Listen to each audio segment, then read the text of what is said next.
Hello, everyone. What is going on? Welcome aboard the Flight Sim Broadcasting Network. My name is Jason, and you are in for a treat tonight. We have another charter run. We are on the road all the way from in Tampa right now. We're going to go from Tampa up to Pittsburgh. If you're just joining us and you're wondering what we are about, it's really three things: do it right, learn something, and have fun.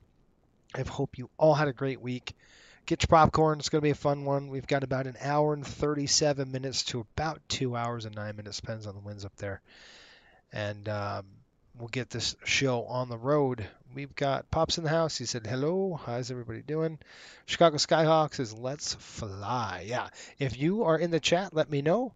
Just say hi so I could give you a good hello. And we are in a cold and dark jet. And this is Rangers just got done playing Tampa. And it was a terrible game. It wasn't very good. So that's kind of what you expect sometimes. No, there's going to be no ground surfaces. So what we're going to do is we're going to start this aircraft doing the old-fashioned way with no ground surfaces today. So the first thing we're going to do is throw the bat switch on. And you can see how it just went dark on me. So let's get that light on. All right, so we got dark. We just locked that bat. Looking good. You see these two red. That means we're draining. So what we're going to do is actually arm the EMR lights. I'm going to throw those on, and then the EMR power is coming on, and we'll just do a quick test with the flight attendants. Emergency light test. Good. Shelton, what's going on, man? It says, good evening, Captain. Hope your week was good. Unlike Southwest, what did Michael Jordan sell at the farmer's market? Space Jam. Love it. Love it. That was good. Nice and fun. Sterling, how are you? Buddy, we have to get together, man.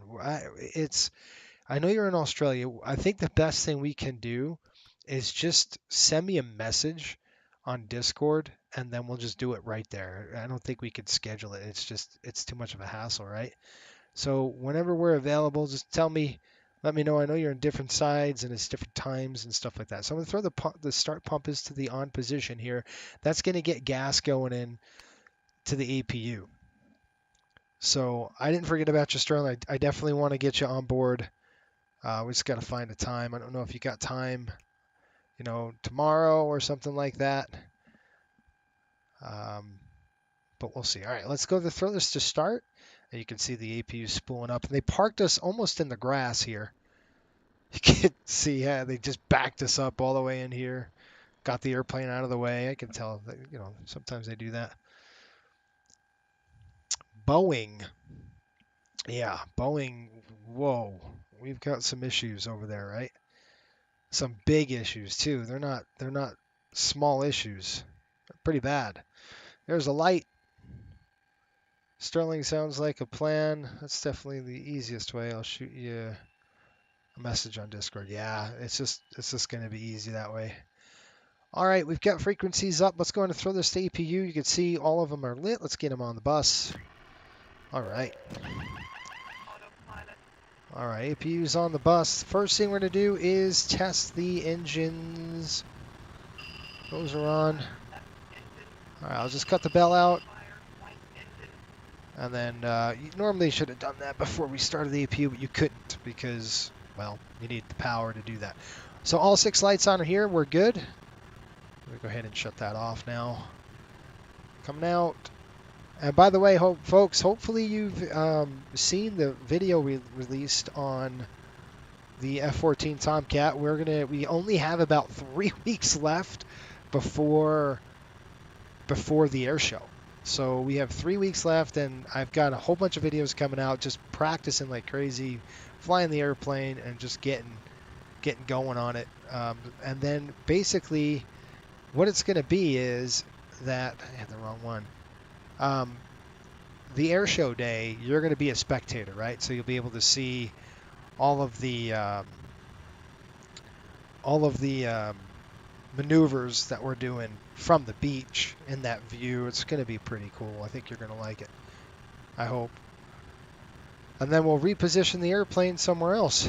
We're going to go up to the north.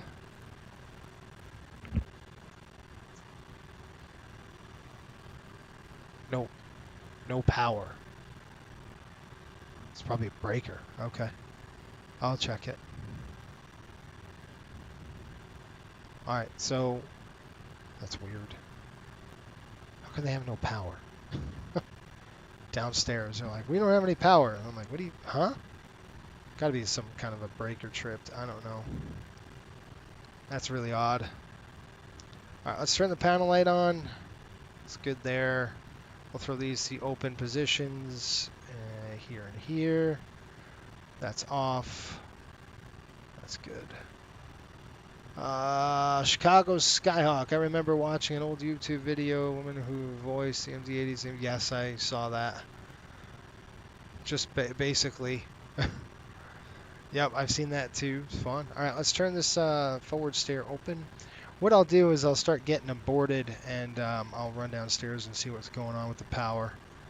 As we get fuel on the aircraft, I'll call them up for the gas. Go ahead and pull that up. Let's see if this works. While that's going, let me get this rolling here. Ground. We're going to click this. We're going to go over to here. We're going to go click weight and balance and sim brief. I'm going to import an OFP. We're going to go from Tampa to Pittsburgh. That is correct. That is not correct. We're going to go 7540. And then F cargo 0, that will do it. 12.3, I've got, our takeoff's going to be 12.3 on the CG, folks. So 12.3 on the CG, it's coming in. And I'll go ahead and get that thing fixed here in just a minute. Figure it out. It's been really windy here over the last 3 days or 2 days or so, so I think it's just a breaker that tripped on them here. 12.2, so I will have to step away in just a minute. 12.3. Okay, I don't know. GSX is being stupid right now, so that's fine. Everything looks good in here. The CGs are good and within range, so let's click that. We're going to click this. We'll go ahead and get the fuel truck called, and we'll start fueling up. While they do that, I'm just going to go ahead and pull this. I will be right back. I'm going to go ahead and check this breaker and make sure that it didn't trip on them. So I shall return in just a minute. I'll go on the outside. We're going to throw some lights on here, and we'll go to the outside. And I'll just keep you on that position. There we go. That's both. All right, let's go on the outside so you can see. And the sucky part is I'm burning gas, right? So I'll be right back, folks.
Folks, sorry about that.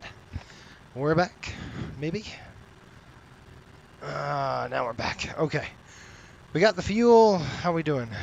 Fuel is still gassing up right now, so that's good. We'll go ahead and start boarding them.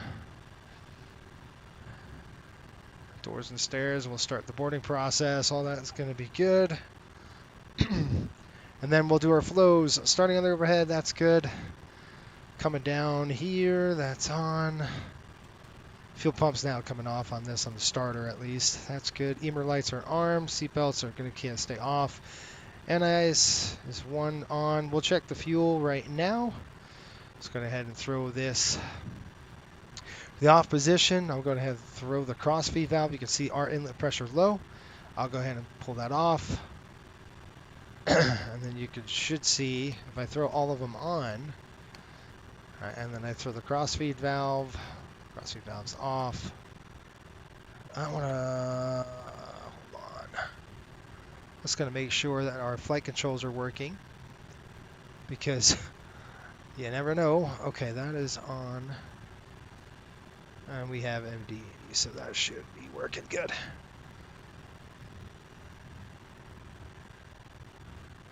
So we go throw cross feeds. Pressure is inlet pressure. Yeah, good. All right, throw out the right side. That's good. Sean, how are you? Welcome aboard. Hope you're doing well, my friend. Normal, coming down. Anti-skids coming test. Just take a look at that. You can see the annunciator light lit up. So that's good. We're going to throw that to off. Back to arm. Stall. Make sure you can hear the CAS warnings, and then we have the lights on. Good.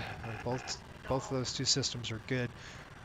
Coming back up here. Ground prox test coming in. Wind shear test.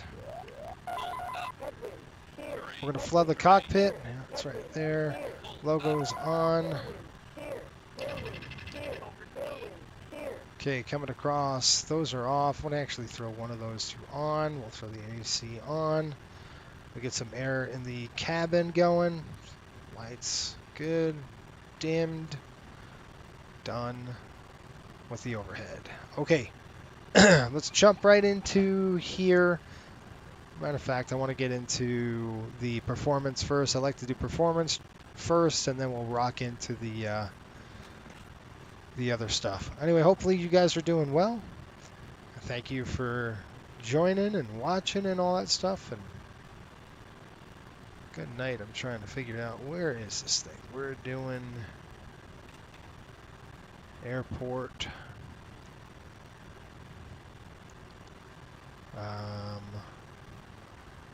Weather, ATIS, pretty benign here in Tampa. It's not so benign up in Pittsburgh. There's actually issues. Winds are 0, 0, 0. Winds are calm. Information Quebec, 10 statute miles. We've got sky conditions scattered at 25,000. Like I said, real nice, 23 over 18. Altimeter is 3002. Runway departing. We'll be departing 19er left or 19er right. Let's see how close we are. I think we're going to be going 19er left if I'm not. 19er left.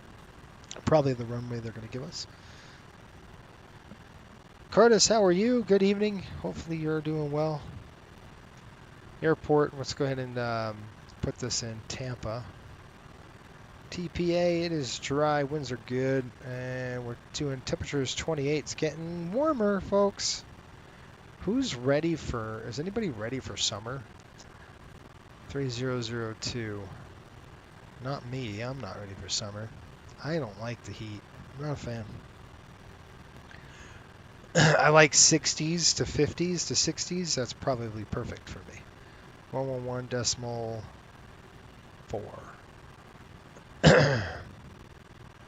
Okay, flap 12, we'll bring it in. We got cell temp of 50 degrees. Runway is, what did we say we're going to do? 19er left. I gotta go 124, 29, 38. 124, 129, 138. Good stuff. All right, so once that's done, we got a maneuvering speed of 220. Let's drop in here and let's get this done, all right? And I think I could pull this one up for you. I don't know if this thing is going to work. We'll see. There we go. How's that? Excuse me. Jeez. All right, MD-83. We got JT8D 219s in there. AIRAC is current. Let's go to the reference. We're looking at Tampa TPA. Man, I'm going to need something to drink, that's for sure. Let's drop that in there. Click the route. We've got Tampa. We're going to go direct. Well, not direct. We're going to go into Pittsburgh. PIT. PIT. And we'll throw that right here in the core route. That's going to pull that up. Runway out of here is going to be 19 left, so let's go ahead and do that right now. We're going to arrivals, departures, 19 left. We'll start there, and then we'll see what we've got in terms of our routing of flight. And I'll show you folks the release here. Baypo 1 right there. The transition is going to be Camjo, and the arrival is going to be the Dem 5. So let's check that out. Demi 5. I don't know what transition looks like. LeJoy transition. We'll go ahead and click execute. Route. Activate. We'll execute that. We'll go to pref page. Zero fuel 103.6. It's about normal for us. Fuel scheduled. We're scheduled to put in 28.3. The reason why we have so much fuel is because we have a alternate tonight, and that requires us a little more gas than normal. 6,000 in there. Cruise altitude, they said 350. We'll check that, but we'll go ahead and put 350 in for now. We'll see if we got to change that. Let's see what we got here. I got 262 at 71. Good old-fashioned way we're going to do this, right? Outside deviation, or attempt deviation, once we get to altitude, we're looking at +4, or we can go -51. Let's just do +4 on the deviation, and then we could click, oops, we're going to go +4 for the deviation. You can see, there we go, -51. Gotta be careful. Garbage in, garbage out, it's not good. I've got 124, 29, 138. Come on, dudes. I gotta get my butt kickers working. They're not working. Why aren't they working? They should be working. Said I wanted 2. Go to the main. Sometimes it doesn't want to work like this. When I have 2 selected, that gets a little wonky. That's alright, we'll just use 1 then. Whatever. We'll use the Pro. Alright, that should work. I'll shut that one off. Okay, back to this. 124, 129. 124, 129, and the last one's going to be 138, folks. Throw that in there. That's looking good. Okay, that's looking good all the way around. We'll check the legs here in a minute just to make sure they're working with what we've got. Clear that. That looks good. Go ahead and throw this up again. That's coming in. All right. The departure. Let's just show you really quick what we're going to do. Go to the charts. Click this. We're going to go Kilo Tampa TPA.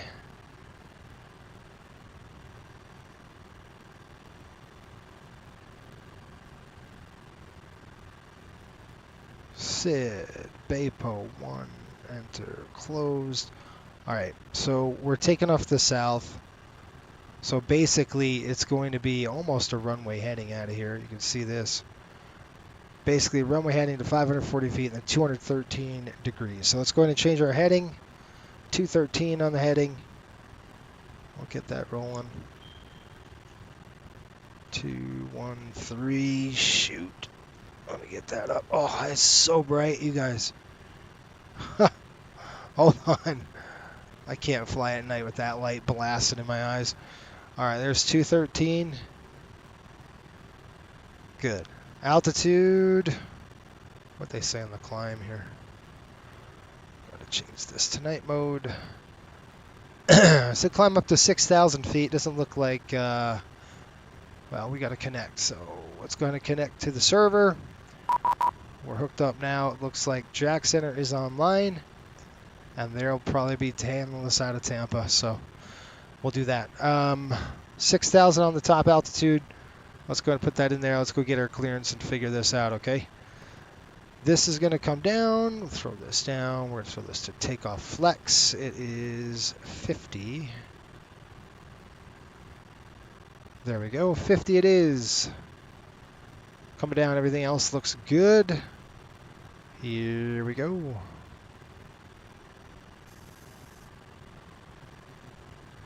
All right. Last but not least, let's get down in here and get her done. What we say on flap? Flap was 12. So CG is going to be 12.3.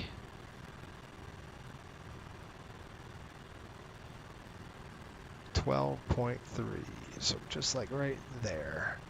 Flaps coming in at 12.12. How about 12 even? And then same thing here. That's good. I want to try and check this.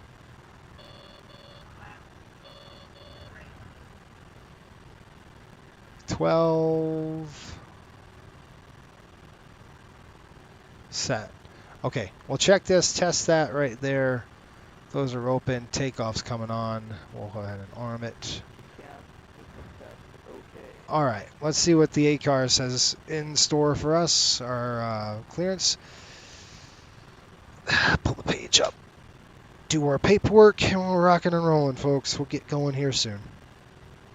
I'll go over with you here in just a minute. Clearance says the following. Hey, maybe not.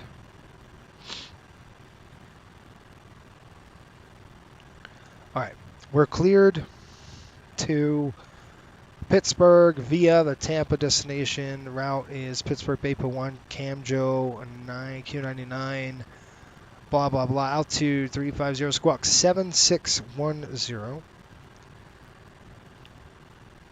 And then we're looking at maintain 6,000. So we're good on that. 118.15.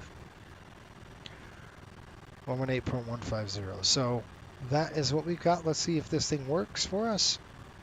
There we go. All right, let's go through the paperwork together. I've already done check marks. You can see we do have an alternate here in Detroit. Let's do our fuel cross. We're coming in at minimum takeoff 27.5. I'm looking at right here a load of approximately 28.2. So we would write that in there as well. Where is it? All right, I'm going to go 28.2. We're landing altitude with, or excuse me, landing fuel. Max fuel 28.3. And we're going to land with 14.8. Let's take a look at bingo. And I write this down because we take a look at our alternate fuel. So if we come down here and look at our alternate fuel right here, 5,000. So 5,000. So our bingo fuel is going to be 11,000 pounds, which means that if we had to like divert or something like that, or we're in a hold, we're going to bug out at 11,000 pounds. We're going to go to our destination, our alternate. Okay? That's what that means. Everything else looks good. We will take a look at this really quick. Let's just humor me with this. Okay, that's the number we're looking at, 26274. That is good. That is good. That is 7461. Nope, that's fine. That's within 255. That's good. That is good. 76. What are we looking at? 262. That's good. Close. 86. That's right at the 10 mark. There we go. We'll change it at Lund. There's one of them. And then our new one is that. So we've got 267, 107. That's good. That's good. That's good. That is good. Okay. So we're really going to do one leg at Lund. So let's do this. Drop in here. Go to our legs page. And we're going to route data. We're going to go to the Lund waypoint here, and you can see we're going to be changing 267 slant 107. So significantly increases speed right there. Okay. I think we're good, folks. We're ready to go. I am ready. We'll run the checklist really quick. Let me just check this. Okay, rudder fuel. Rudder. The alternate rudder is good. And then let's get this done. Speed. What we say? Ah, crap. 138. Wow, I was close. Should have just left it on there. All right, cruise. We got to do some cruise stuff. Standby. I need to look at our cruise speed. 0.77 on the cruise speed. So come down here. We're going to go 0.77. Just helps the aircraft do its thing. We're going to drop down here. We're going to go to the cruise page. And cruise page, we're going to go 0.77. If you're letting the computer know that, no, we're not going to climb at 7.5. We're going to climb at 7.7. Can we maintain 350 with this altitude or this weight? Right now, our weight, I hate when this changes. Like, it shouldn't change. I don't know why it's doing that to me, but I say do not change a thing and it changes. 103.6, so it's annoying. I have to reset that every time. Okay, let's go ahead and check this really quick. We've got 131.8 and 0.77. So I'm just going to pull up my paperwork right now. There's 76, 77. What do we got? 131.8. So we'll say 130 to 134. Probably be burning close. So 130. We can go up to 350, but no higher than that. Okay, so that'll be our top end altitude. And then we'll see as we burn gas, we could probably climb just a little higher. The ride tonight, folks, we are forecasted. We have some weather coming in here just north of Florida, so we've got to be kind of aware of that, obviously. 350, I'm not expecting any bumps. I do expect some bumps on the climb out when we get northern into that weather area in northern Florida. Did I say Northern California? I didn't mean that if I did. 9,200, I'm just writing my numbers down. 9,600 and 28.2. Okay, signatures on it. We are ready to go here, folks. Oil temperature. Excuse me, oil quantity. We have 1615. Our maintenance guy just said he filled the oil tanks before tonight. So that was nice of him, right? He serviced the... we actually take a maintenance person with us on these trips when we go on the road. For that reason. All right, we're good to go. Bring my chair up. Let's run the checklist and let's get out of Dodge. I think we're going to be buttoned up and ready to go. We'll go do a quick walk around. I'm going to open the stairs here. And let's do a walk around really quick.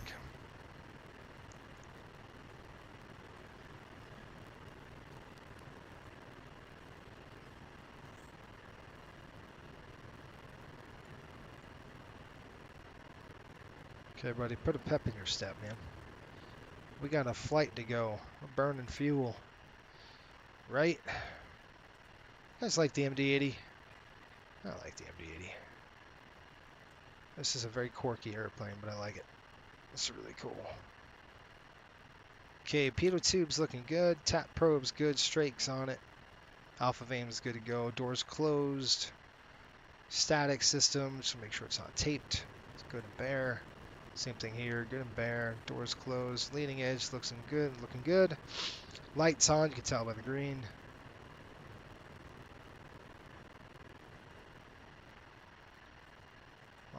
right. Ailerons looking good. Flaps. And we're right on the edge. Nice job. Skids. Great. Engine's looking good. Nacelles good. No oil on the ground. Making sure no trucks are here to run us over. Elevator. Nice. Exhaust. Okay, elevator's looking good. Coming around here. Make sure we didn't do a tail strike or anything. Nope. Doors open there. It's fine. Coming in on the grass. Tires looking good. Again, skid plate. Not skid, it's the anti-splash. That's on. Ailerons looking good. And of course, our static wicks. Good to go. Red lights on. And here we go.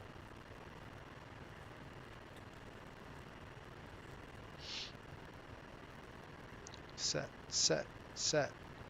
You know, I was looking at this, folks. The hockey season's almost over.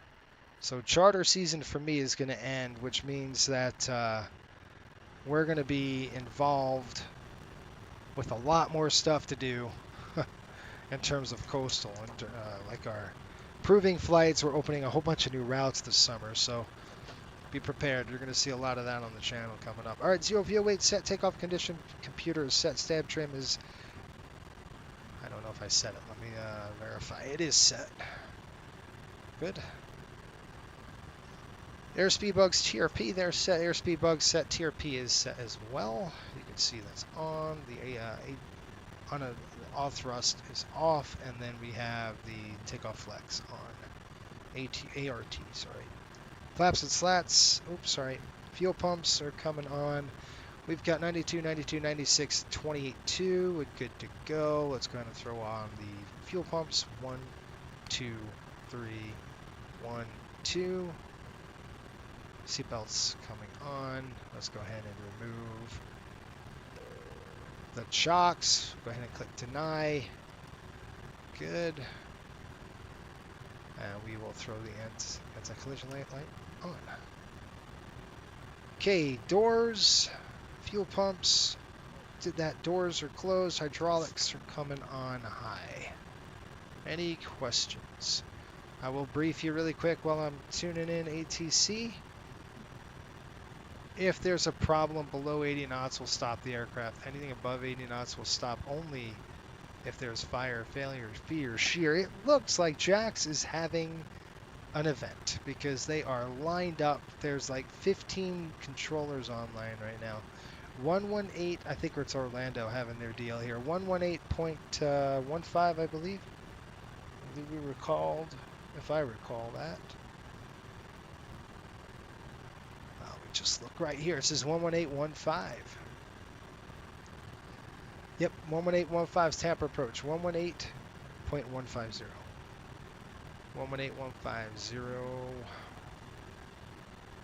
118.15. Let's go up this way. It's easier.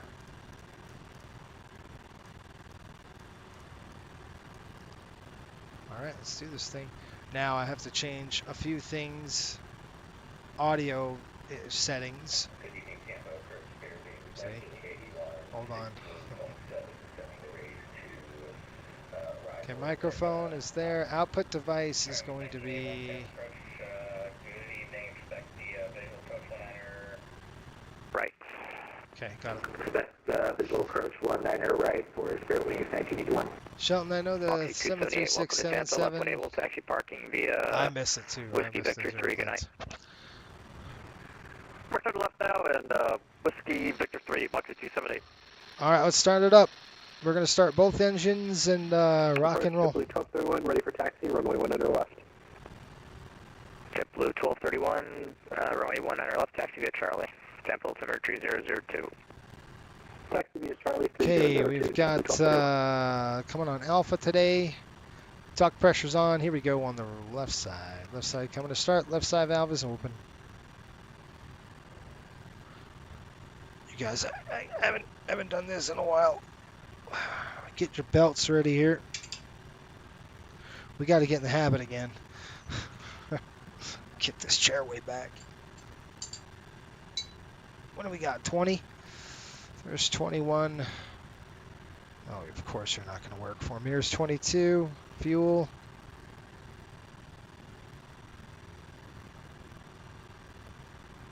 Got the light.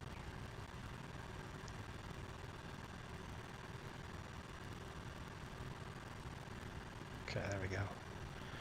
Go ahead and starter is closed. Now, this is really fast, so I will fix it right now. Get my head a little smoother. The reason why I have it at 1 is because when you're flying the F-14, you got to look really fast to see where you are in positions and all that stuff. Hence, that's why. Okay, there we go.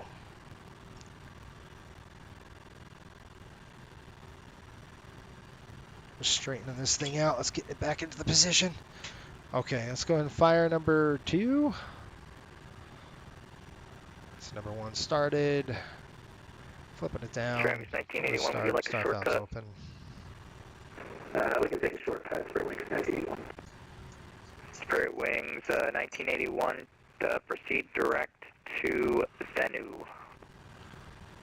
Direct Venu for Spirit Wings 1981. Thanks, Paige, for me. We got vectors to Finky. 22%. Here comes the gas. I've got to line up the... Do we need speed restriction for Spirit Wings 1981? And Spirit Wings 1981, you can delete the speed restriction and descend and maintain 3000. Delete the speed restriction, descend and maintain 3000, Spirit Wings 1981. Okay, 2 good lights on the bus. JetBlue 1231, runway 19 left, line up away. 19 left, line up away, JetBlue 1231. 3055 Bravo, welcome to Tampa. Taxi all the way to the end, and you can vacate left onto Sierra. Taxi parking via Sierra Romeo 3. Good night. What are we doing? 117610. 7610. 7610. Enter. TARA is on. Let's go ahead on the overhead here. Let's douse the flames. Cockpit floodlight is off. Actually, I'm just going to do something really quick before I shut it off. We'll flip that over here. Coming up, we'll check the left system, right system, bat volts, and our amps. All looking good. Let's go ahead and throw the APU to the off position. So APU coming down here, throw that to off. 1231, wind calm, off. flighting 210, runway 19. Auto. Auto. Takeoff. Off. Fly heading 210, runway 19 left, clear for takeoff. JetBlue 1231. Flaps. What we say? Flaps 12. You can notice how this is out. There we go. Take a look here.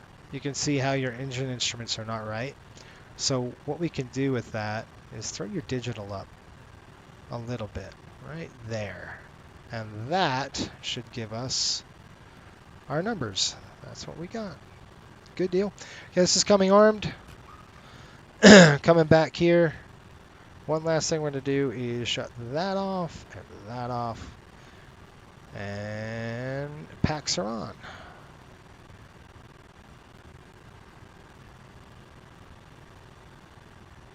Packs are on anyway. I just couldn't hear it. Okay. I'm actually going to throw this JetBlue 1231, ready to off. contact altitude. It's on. All right, before taxi, air conditioning panel set, pitot heat, ignitions on. JetBlue 1231, roger. Proceed direct Sarasota, call maintain 12,000. Anise is off. 12,000, direct Sarasota, JetBlue 1231. We're like a 400 here. Engine instruments checked. Good. Flight controls. We're going to check that. Flaps and slats set. Takeoff. Transponders on TARA. Pneumatic cross feeds are set. Let's go ahead and check the flight controls are good. What do you say? Feel good on my side. All right. Where are we? Let's get a chart for Tampa, and then we'll go ahead and taxi out there. I'm tired, you guys. I'm tired. Okay. Let me write it down because he's going to spit a whole bunch of stuff at us, and we better be prepared. Probably going to be Sierra 2 North. Let's call him up. Is this Tampa Ground or Tampa Tower? Who is this? Tampa Approach. Tampa Departure, Riptide 5803 at the gate here, Tampa on the FBO side. Looking for clearance. Looking to taxi. Got the clearance. Did you hear me? That's the next question. Last aircraft call and approach are unreadable. Or that. Okay, so we're unreadable, which means we have an issue with the mic. So let's check that. Check, check. Yeah, okay. So, why? So what we're going to do is just recalibrate the microphone here. And let's see if that works. Check.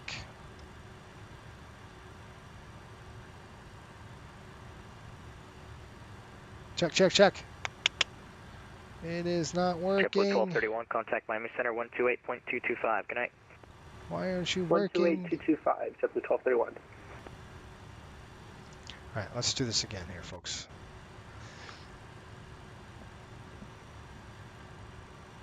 What's up, Ryan? He said hi. Tired. I am Ryan. How's it going? Yes, Ryan. How are you doing, buddy? Hopefully your training's going well. How's that going for you? I can't get this microphone working. If that's the case, then what are we going to do? I'm going to have to, I know what I'll do. We're going to click OK.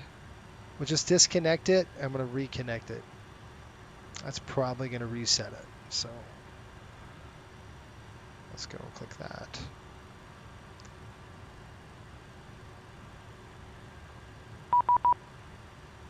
There we go.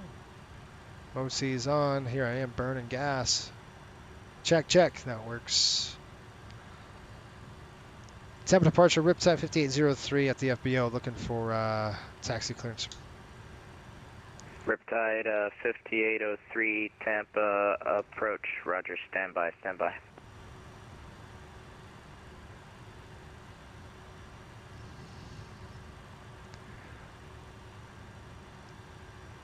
Ryan says it's going good, just sticking with it. Yeah, man, that's what you got to do. 5803, runway 19er Left.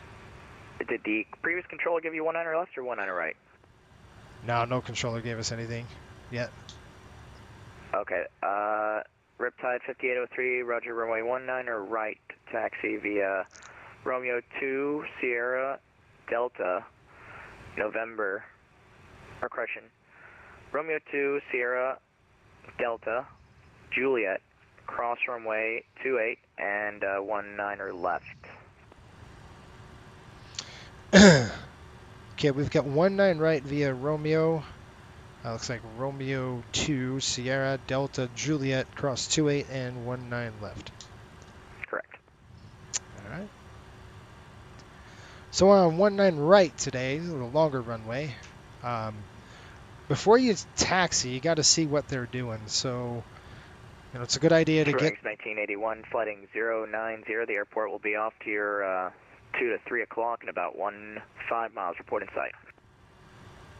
Heading 090, advise on the site for spare wings in RTV1.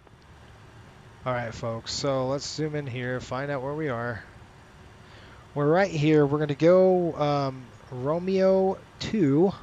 So we're going to taxi over here, Romeo 2. We're going to go then Sierra. 1981. All right, we're going to go Sierra to Delta. Inbound, clear This is visual Sierra. 19 right, wind calm, This is runway Delta. 19 right, clear to land. We're going to cross 28 on Delta. And then we're going to go Juliet. Right here. Juliet all the way up. And then what? Juliet. Juliet ends at Victor. Okay, so we'll call him at Juliet and find out if he wants us to go up to Victor. I'm assuming that's the case. So that's what we're going to do. Everybody good with that? So we're going to make a right turn out of here. Romeo 2. left onto Sierra, straight down, right onto Delta, cross 28, come up, cross 1, 9 left, he said. We'll cross that all the way around. Okay, we good? It's a lot, I know. Let's go ahead and get going, folks. Brakes off. Let's do this thing.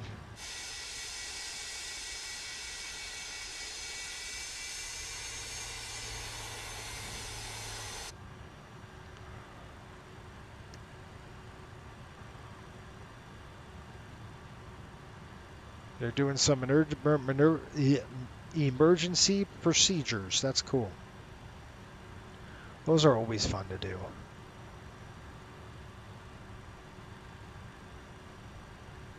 I'm trained, and if some unexpected thing happens, I can do what I was trained to do. That's exactly right. Penguins are my favorite team. Are they really? Boy, you've had a rough season, though, huh? Man, I don't know what happened to them. Pittsburgh pretty much imploded this year. That's okay. You're in a rebuild, I think, right? So Pittsburgh will rebuild. Yeah, the Rangers are playing Pittsburgh tomorrow. So if anybody's new to this channel, we actually have a NHL Charter. We actually charter 2 NHL teams. One of them is the New York Rangers. The other one is the Florida Panthers, our hometown airline there. Okay, looks like right here is what I want. Once we can get out of this mess, I can turn it up a little bit. We can taxi a little quicker than we're taxiing now. All right, I got Romeo 2 up there, just getting on the line. DeJuan says, done some thinking, I think what? Manager of training department has a nice touch. Okay, sounds good. We'll make it so. By the way, if you're interested in flying for us, do me a favor. Just go to flycoastalairways.com and sign up. We'd love to have you. Well, actually, you got to do a lot. So send us your resume there first.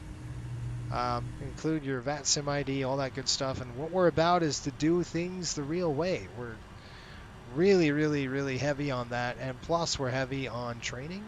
Our training's a big deal. Okay, we're going to make a left on Sierra. I got an airplane coming in, so I will do my due diligence and ask them what the heck's going on. He's cleared us to cross the runway. So, again, I'm looking outside. I don't know if he's lined up on the other runway, but we'll verify before we cross. All right, there's Sierra. Then we're going to go up on Delta and then cross this runway here. So we've got Romeo 2, then we'll go Sierra, which we're on Sierra now. We're passing Echo, the next one's Delta. Where's my pencil? So I'm going to do a check mark next to the ones we crossed, and then Delta's coming up. This one's Echo. I'm just going to tap the brakes to verify. Tampa departure, American 1210, requesting This is IFR Delta. to Philadelphia. American 1210, Tampa approach, your PDC was sent. Let me know when you got that. You can expect 19 right. Call for taxi. Okay, we're going to cross 2810. Got it.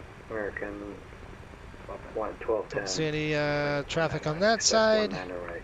Don't see any traffic on that side. All right, we're going to cross, we're going to go down Delta to Juliet. So we're going to go up again here. I'm going to actually throw down this. There's Juliet. 1981, welcome to Tampa, left when able. Left when able, spare wings 1981. Juliet's coming up. Right here. This is Juliet.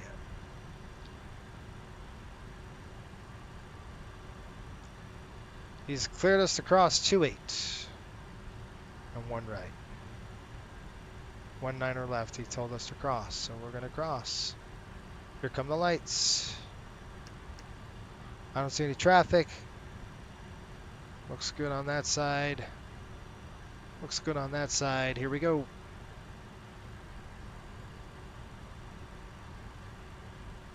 Alright, through Juliet, and then we're going to go Juliet to Victor. Lights off. Sherlock 1981, welcome to Tampa, taxi parking via left on Whiskey and Victor 4. Whiskey Victor 4, the parking for Spirit Wings 1981. Have a nice evening. See you. Yeah. I think why they're bringing us on this runway, folks, is because there's a noise restriction, and I don't know why they think this aircraft is noisy. It's just not. It's a very quiet airplane. Why would they want us to... And Spirit Wings 1981, you can make the left doing? there on Victor. I've got an aircraft coming on Juliet. Left on Victor, Spirit Wings 1981.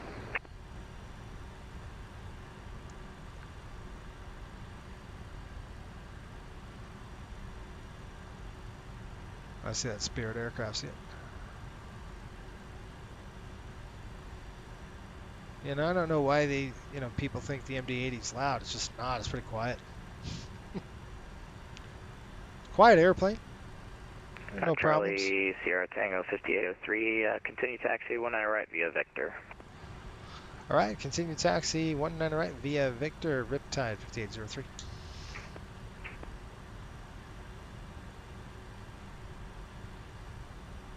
Okay, so we're going to taxi now. Our gate, Coastal Airways, we have a gate right here that comes in at night. Comes in pretty late. Matter of fact, it'd be at the gate right now. Because local time is 10:30, or 11:30 rather. Okay, we're going to go straight all the way down to Victor here. It's the end of the line. You can see if we keep going down this way, we're going to hit the dang runway line. So we'll tap the brakes, go down Victor. There we go. Just want to verify we're good. Yep, that's Victor 2 Whiskey. Good. We're straight on Victor now, folks. Let's go.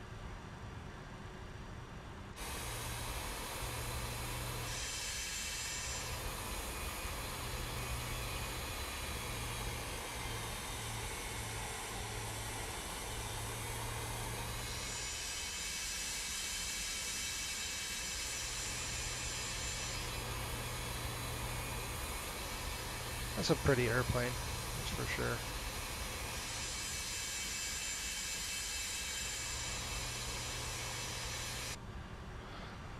I happen to like it. I'm a little fond of this. That plane is just a flying what? What was that? A flying what? Flying noisemaker. That's exactly what it is.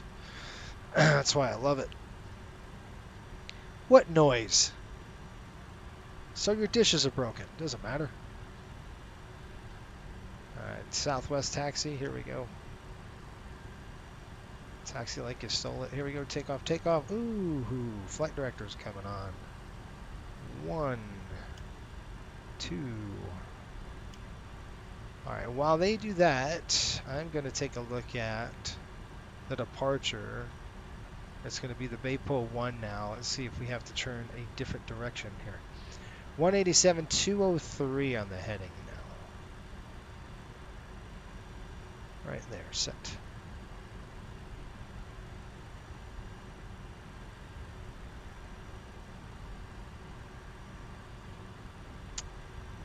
Alright, I'm not going to make any turns. I'm going to continue straight.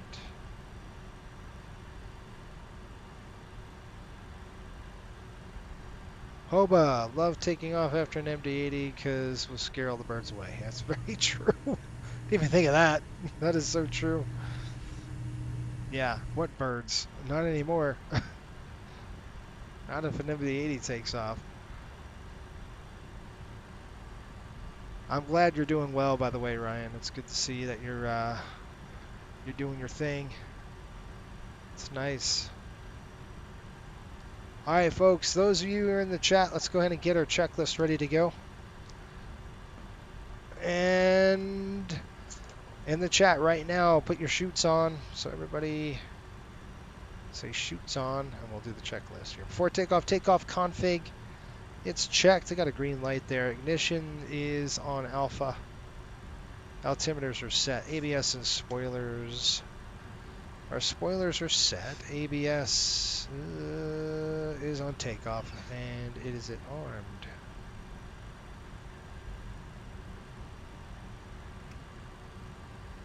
Yes, sir. Takeoff checklist is complete. And Charlie Sierra Tango 5803. I'm sorry, say your call sign again. Yeah, it's Riptide. Riptide. Roger, I'm going to put that in the notes. Yeah. Probably the coolest call sign ever. I actually got a question for you. Go ahead. Are you part of Navigraph? Yes, sir. I love everything you guys do. I really appreciate your guys' work. I just bought a subscription the other day, and I absolutely love it. I just want to say kudos to you and the team. That's good to hear it, man. Thank you. No problem. All right. Riptide 5803, wind calm, flighting 210, runway 19 right, clear for takeoff. Okay, 210 on the heading, 19 right, clear for takeoff, Riptide 5803. 210 on the heading. All right, check. It looks good on that side. How did he know I was with Navigraph? Lights coming on. There we go. Clear. We are cleared.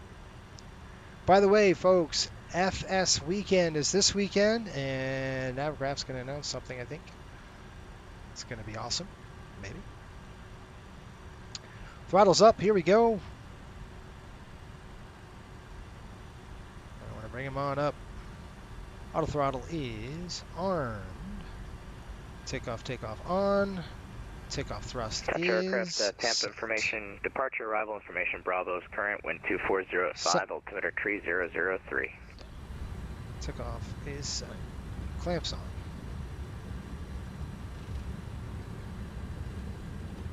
Center off. And only 80 knots, cross check.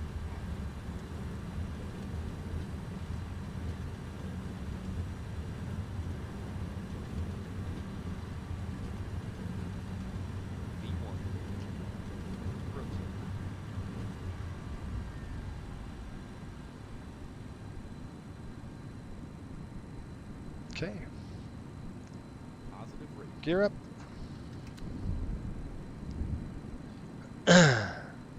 20 degrees on the nose. We'll hold. 210 on the heading. Heading select, please. Riptide 5803, ready to contact, altitude. Passing 700 for 6,000. Riptide 5803, roger, turn right, direct Bapo, climb maintain 12,000. Right turn direct Bapo, 12,000 on the altitude. Okay, 12,000 on the altitude. And then turn right, turn direct Bapo. We'll go ahead and clear it. Keep on trucking. Go ahead and drop this. We're going to drop to about 10 degrees there. We're a little heavier than we're used to, so the airplane is not going to react like we're used to out of, we've been pretty darn light. All right, climb check. Let's go ahead and do climb thrust set. Now let's go ahead and pitch this thing down to 10 degrees. I want to get some airspeed back before I start cleaning up the aircraft. Keep that rolling there. There we go.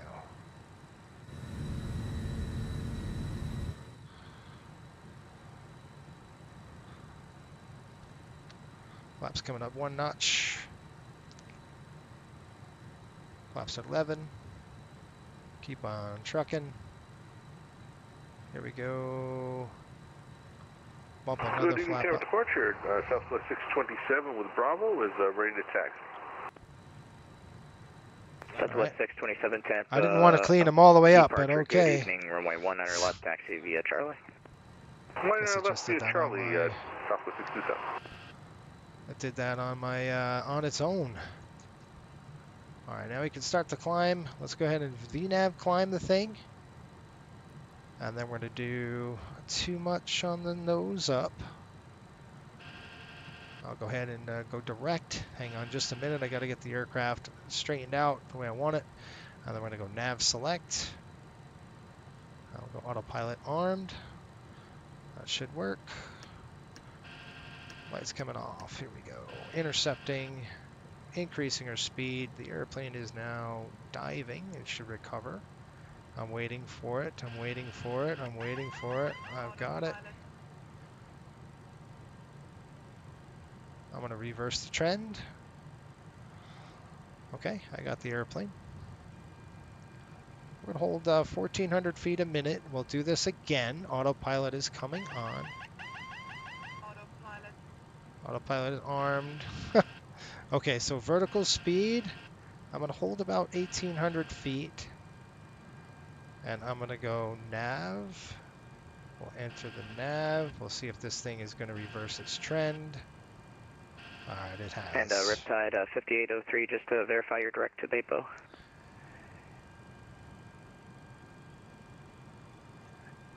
Yes, sir. We're direct to Bapo. Roger. Heading. Heading. Turn me. Oh my gosh. Okay, there we go. You know, this is an MD-80. Yep. That's right. Come on, airplane.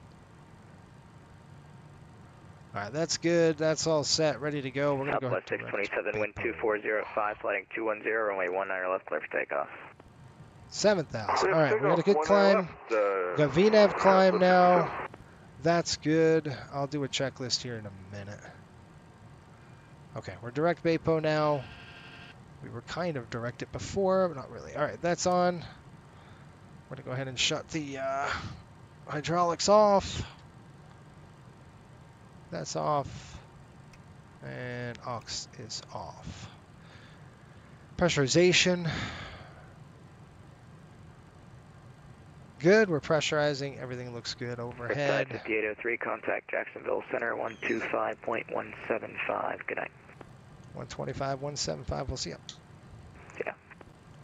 125.175. 125.175. Remember that, 125.175. Should have went the other way. 125.175.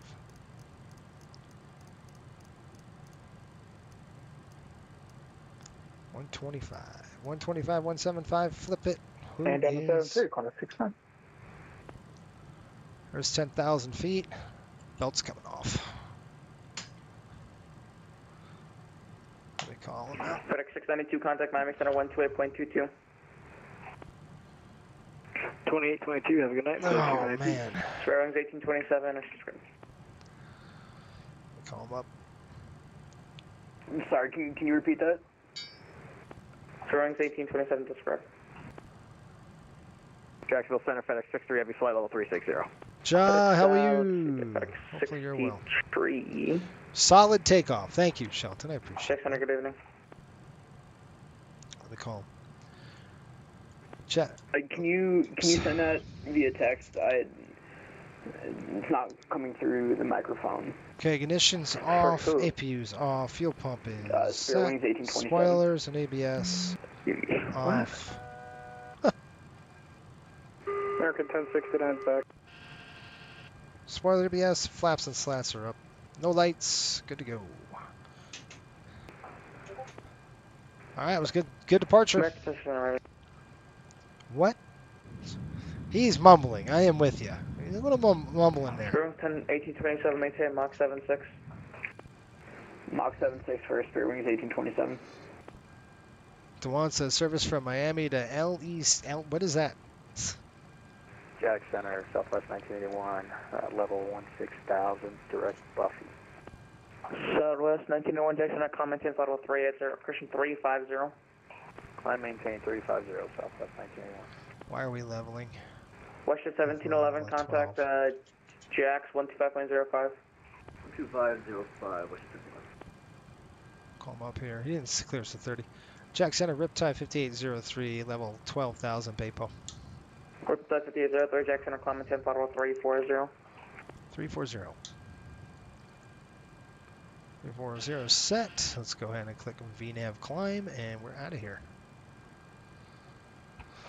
We're rolling.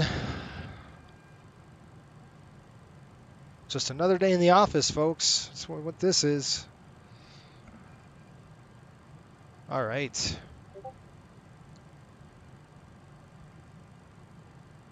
Dewan says, y'all didn't hear this from me. 80. 80, Fletcher Flat, 20. Would you say? Coastal's planning on getting a Concorde? Yeah, right. 24 Jackson around here. Concorde? It's not happening.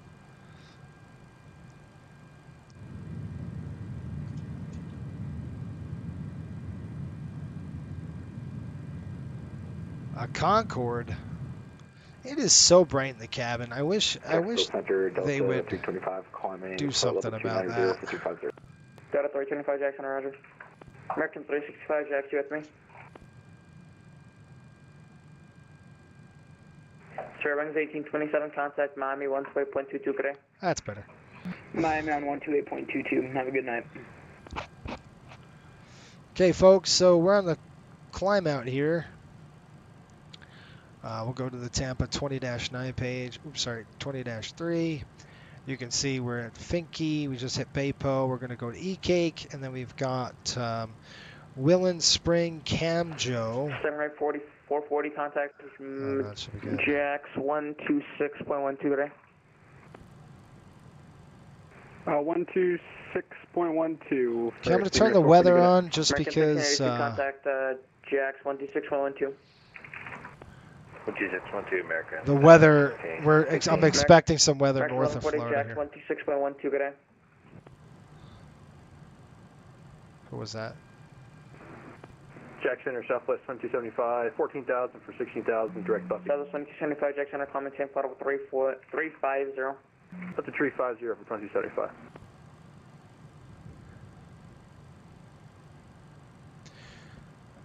There's 18,000. We're going to go 2992. Jax, you call Legion 1540. Legion 1540, contact Miami 128.22, good night. 128.22 for Legion 1540. American 1140, contact my Crushing Jax 126.12, good day. Should we buy the Airbus? Somebody tell me, should we buy an Airbus 320? Should we go all Airbus now? Because Boeing is really screwing the pooch. They're not doing so hot. Oh, should we go all Airbus fleet? 320s? Jacksonville Center, good evening, American 1340, flight level 310, direct Bromo. American 1340, Jack Center, good evening. Pops, I saw the F-14 shirt, and they are cool. Yeah, thank you. Spain, best choice for a future Concorde. No, definitely not going to Spain, buddy. Not right now. But anyway, I'm thinking about... Center, American 3004, flight level. I bet you Southwest... American 3004, Jack Center, good evening. I bet you Southwest is making Boeing sweat right now because they can threaten to go to Airbus. And then Boeing really has a problem. They have a problem now, but they American really have a 365, problem. Jack, you with me? So was that for Southwest 7568? Negative. Dewan says, yes, all Airbus fleet. I'll buy the first livery. Jacksonville Center, American 1340. We were Buy the instructed to 320. be at flight level 310, so we're unable. Bromo at 340. Roger, that's fine. Ah! That's something off. That's coming off. That's off. So what? 77 November Golf Jack Center, comment 10, Photo 350. What did he just say? Can Can anybody hear where discard that? Amend should maintain 360.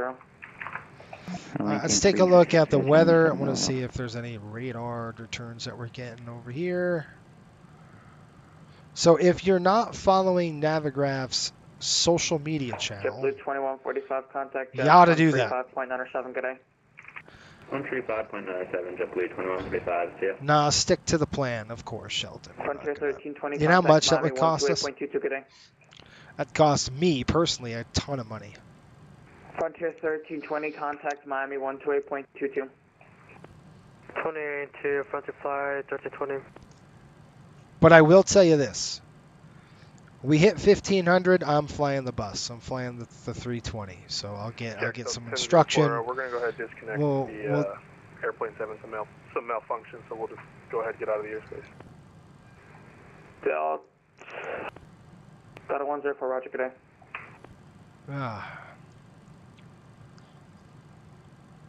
Yeah, Shelton, we're good, man. Somebody asked me, "How are you going to buy the Maxes?" And probably not. You know, we probably wait for 10, 15 years before we even invest in anything new. Old equipment, sure. The NGs are great. Okay, the 737 NGs are excellent aircraft. It's just the new stuff, and I said this on my 1000 stream where, if you guys tuned into that, you'd heard me on my rant about how Boeing's really screwed up the last 10, 15 years. It just hasn't been the same company as they once were. It's going to take... Ship 2145, if not already, contact Jax 135.97. It's going to take a lot of work on their part to get it right. So they're going to have a lot of work to do and to get it going. But there it is. So the 7568 Jax Center, contact Orlando approach 128.37.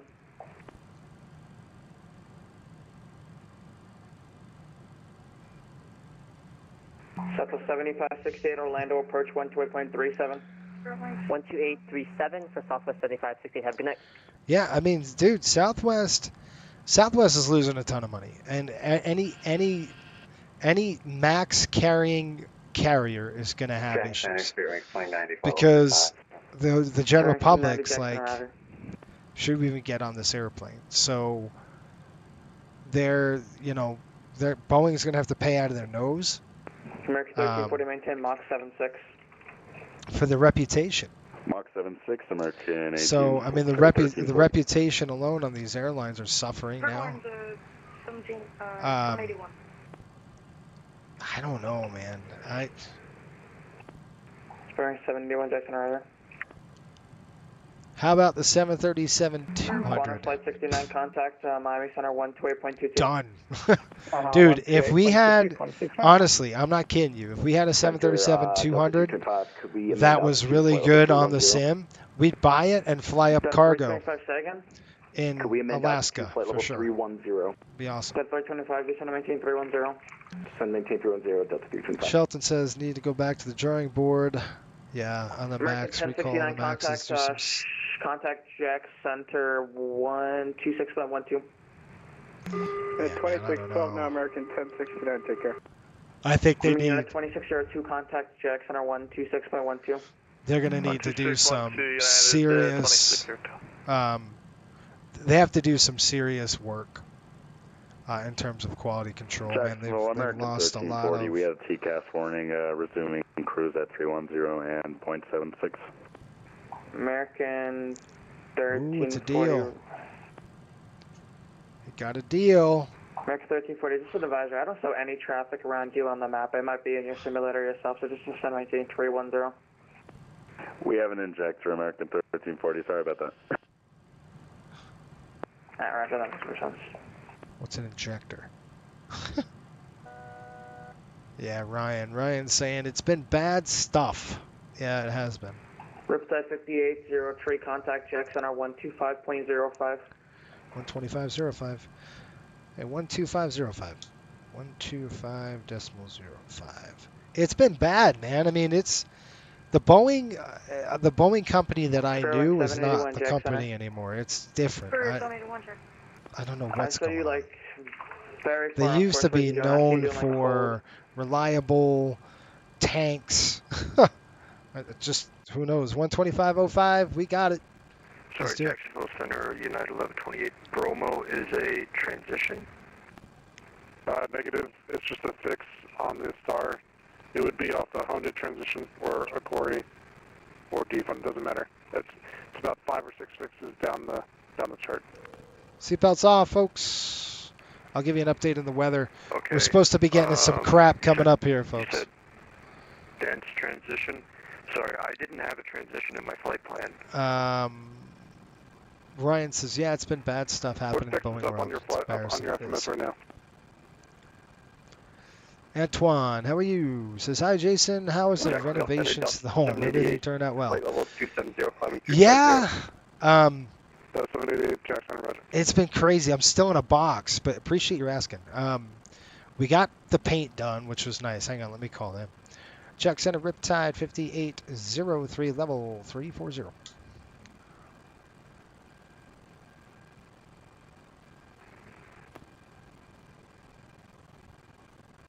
Riptide 5803, Jack Center, roger.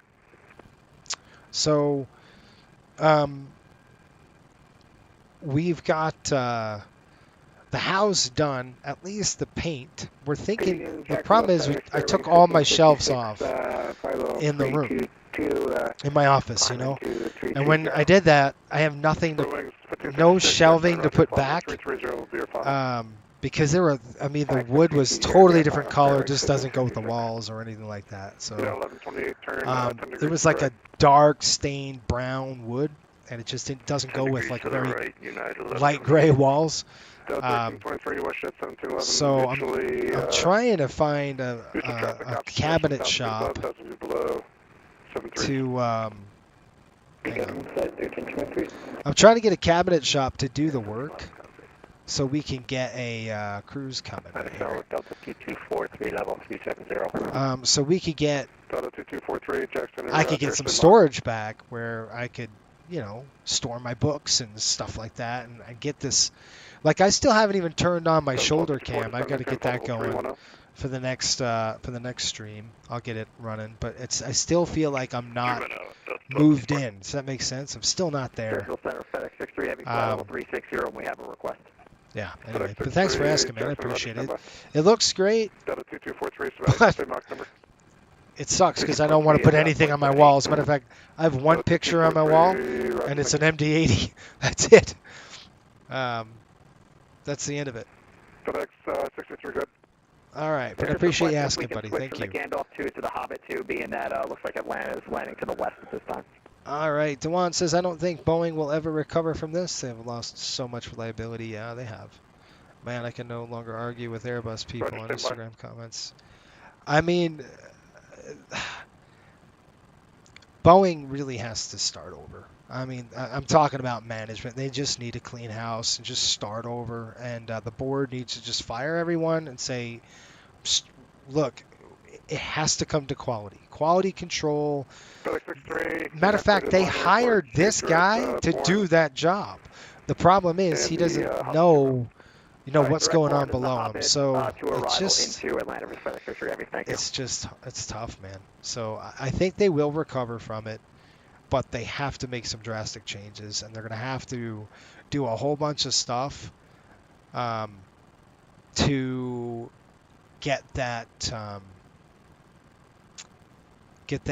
public confidence back. And a lot of this is FAA too. The FAA has to be blamed as well. Stand by, folks. Jacksonville Center now 125.17. Thanks so much for the ATC. Good luck. You have a great day, Southwest 816. Yeah, 1128, contact Jacksonville Center 125.17.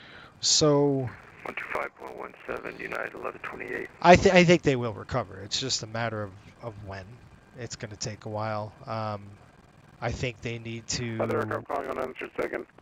They need to come out publicly and. Marker 1108, Jackson, ready.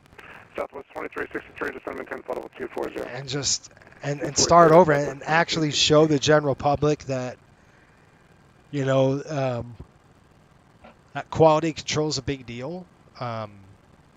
What that's going to take, I don't know. They're going to have to really going to have to step up their game and fix it. And that's going to have to be everybody doing that, right? That can't be just the CEO. It's got to be driven down from their people. You know, once you go, honestly, and every manufacturer does this, But Boeing's to blame as well, guys. You know, we forget that Boeing gives, not Boeing, the FAA gives Boeing their own this is how stupid we work. So think about this. the FAA has designated examiners, just like in flight.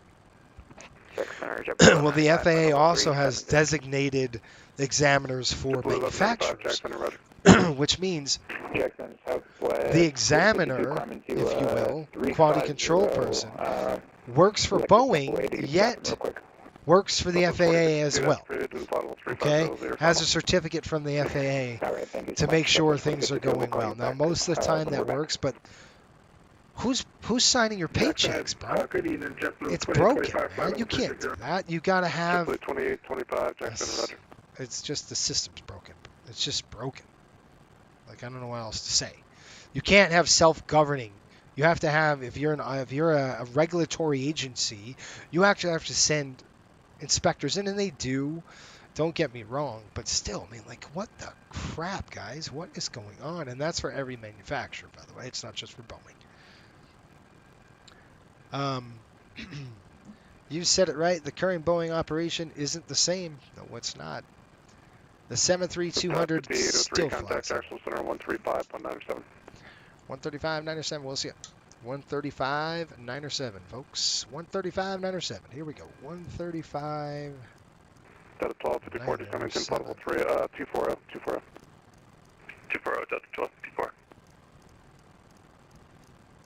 135-907. Spare wing 611. Flight level 350, we're going to flight level 370. Spare wing 611, Jack Center, roger. November 8324, echo reduce speed to 300 knots, 300 knots. 135-975. Let's give him a call. Gonna wait for a second. We're at Cam Joe. He knows that already. Check center, Riptide 5803. Checking in, flight level 340. Riptide 5803, Jacksonville Center. I'll have higher for you in a minute. You're good. How you doing, Howard? Doing well, how are you? Not too shabby. Good, we're streaming. You need a link? Yeah, give it to me.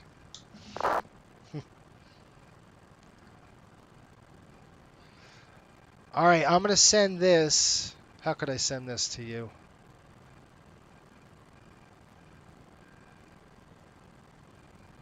I love it. So Howard, you guys, I met him last year at the Expo, at the Flight Sim Expo. By the way, I hope you're coming. I'll be there with supporting the NavGraph team. I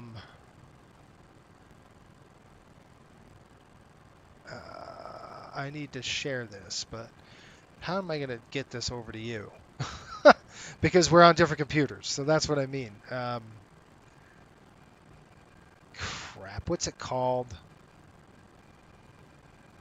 All right, if I click the link, maybe I could show you the link. I'm not going to open the link in the browser. Anyway, I'll get back to you guys here in just a minute. Hoba said, oh, sorry, Ryan, getting your comment. He said the years we had, the 73200, the 727, the 733s, 4s, 5s, and 76s, 74s. Yeah, you're right, Ryan. I mean, those are the classic Boeing, but that's when Boeing was Boeing. Like, Boeing was good. Like, we build airplanes that last for forever. That's what I'm talking about. That's what we need to get back to. That's what they need to get back to. Like, 5803, call them 8 tank level 350. Okay, up to 350, Riptide 5803.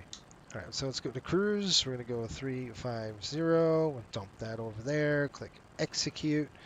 Bring it over here. I'm expecting some turbulence as we get closer to this. What in the blazes? Okay, that is set. Let's go VNAV climb. All right. The airplane should start our climb here soon. Here, as you can see, the thrust is up. Here we go. Should see here, Dewan.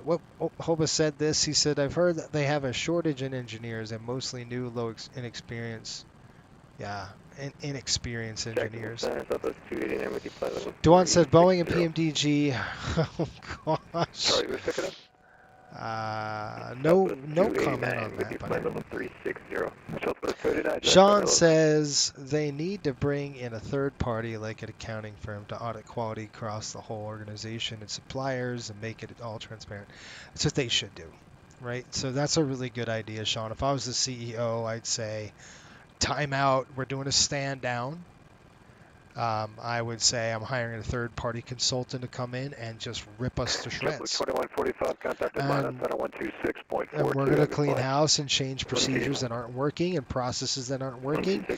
And, you know, and then start with ADs, you know, start with airworthiness directives like they did with the door, right? Charlotte, what's up? Good evening. Trust is easy to lose and hard to gain. It is so true. Shelton said Boeing needs to shut down for a minute. Yeah, get a whole new team in that really cares about safety and security on their products. Yeah, I know. You know, Boeing. Delta 425, Jacksonville Center, Roger. I don't know what's going on in there because I don't work there, so I can't tell you.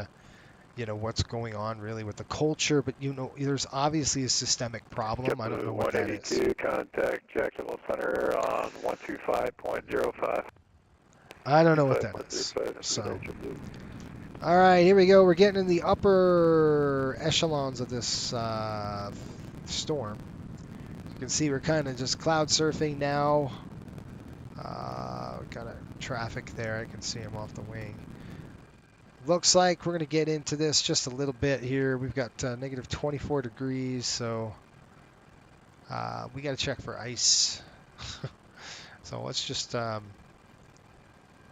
going to have to throw on engine anti-ice here.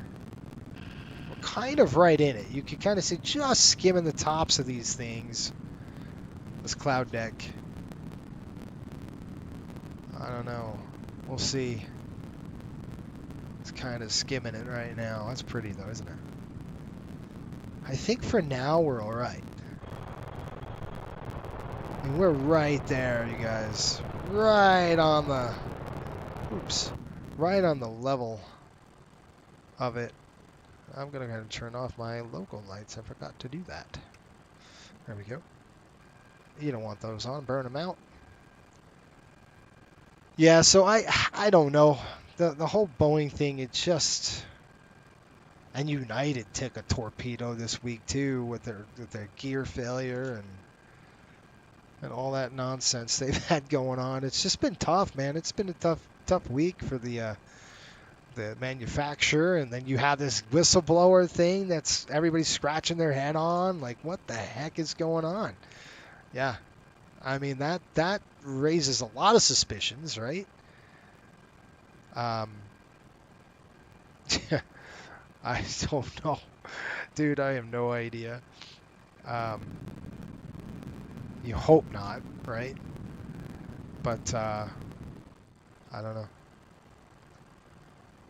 I think Boeing will come out of this all right. I think they'll have to, like I said, they're going to have a lot to do. They'll have a lot to get transparent on. They're going to have to really earn the public trust. And not only that, the airlines, they're going to have to pay out of the nose for this. Because if I was Southwest right now, I'd say, I'm not going to order your aircraft anymore. I'm done. What are you guys going to do for me? And literally, I mean, these airlines are going to have them over a barrel. And that was just really... I'm just going to turn this on for a little bit, folks, just to get to... 365, Jacksonville. We're over the storm, but you can see we're right around there. Anyway. 3900. Yeah, that gear failing on UAL is the second one of the past week. Global 370. Shelton, was that 2 gears in a row? Was that 2 gears that collapsed on the Max? What was it? I haven't even looked at it much. I haven't had time to really dig into it. But I know we had a gear collapse, and there was 2 issues this week. you guys know what the issues were? One was the collapse, and I don't know what the other one was. All right.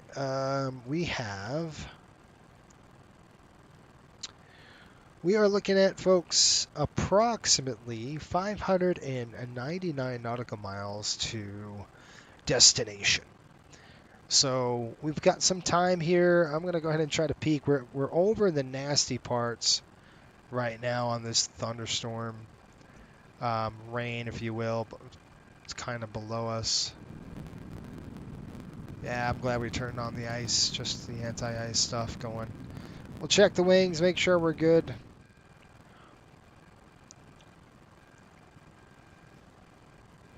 But it's been a bummer. I mean, it's been a real bummer for Boeing. And,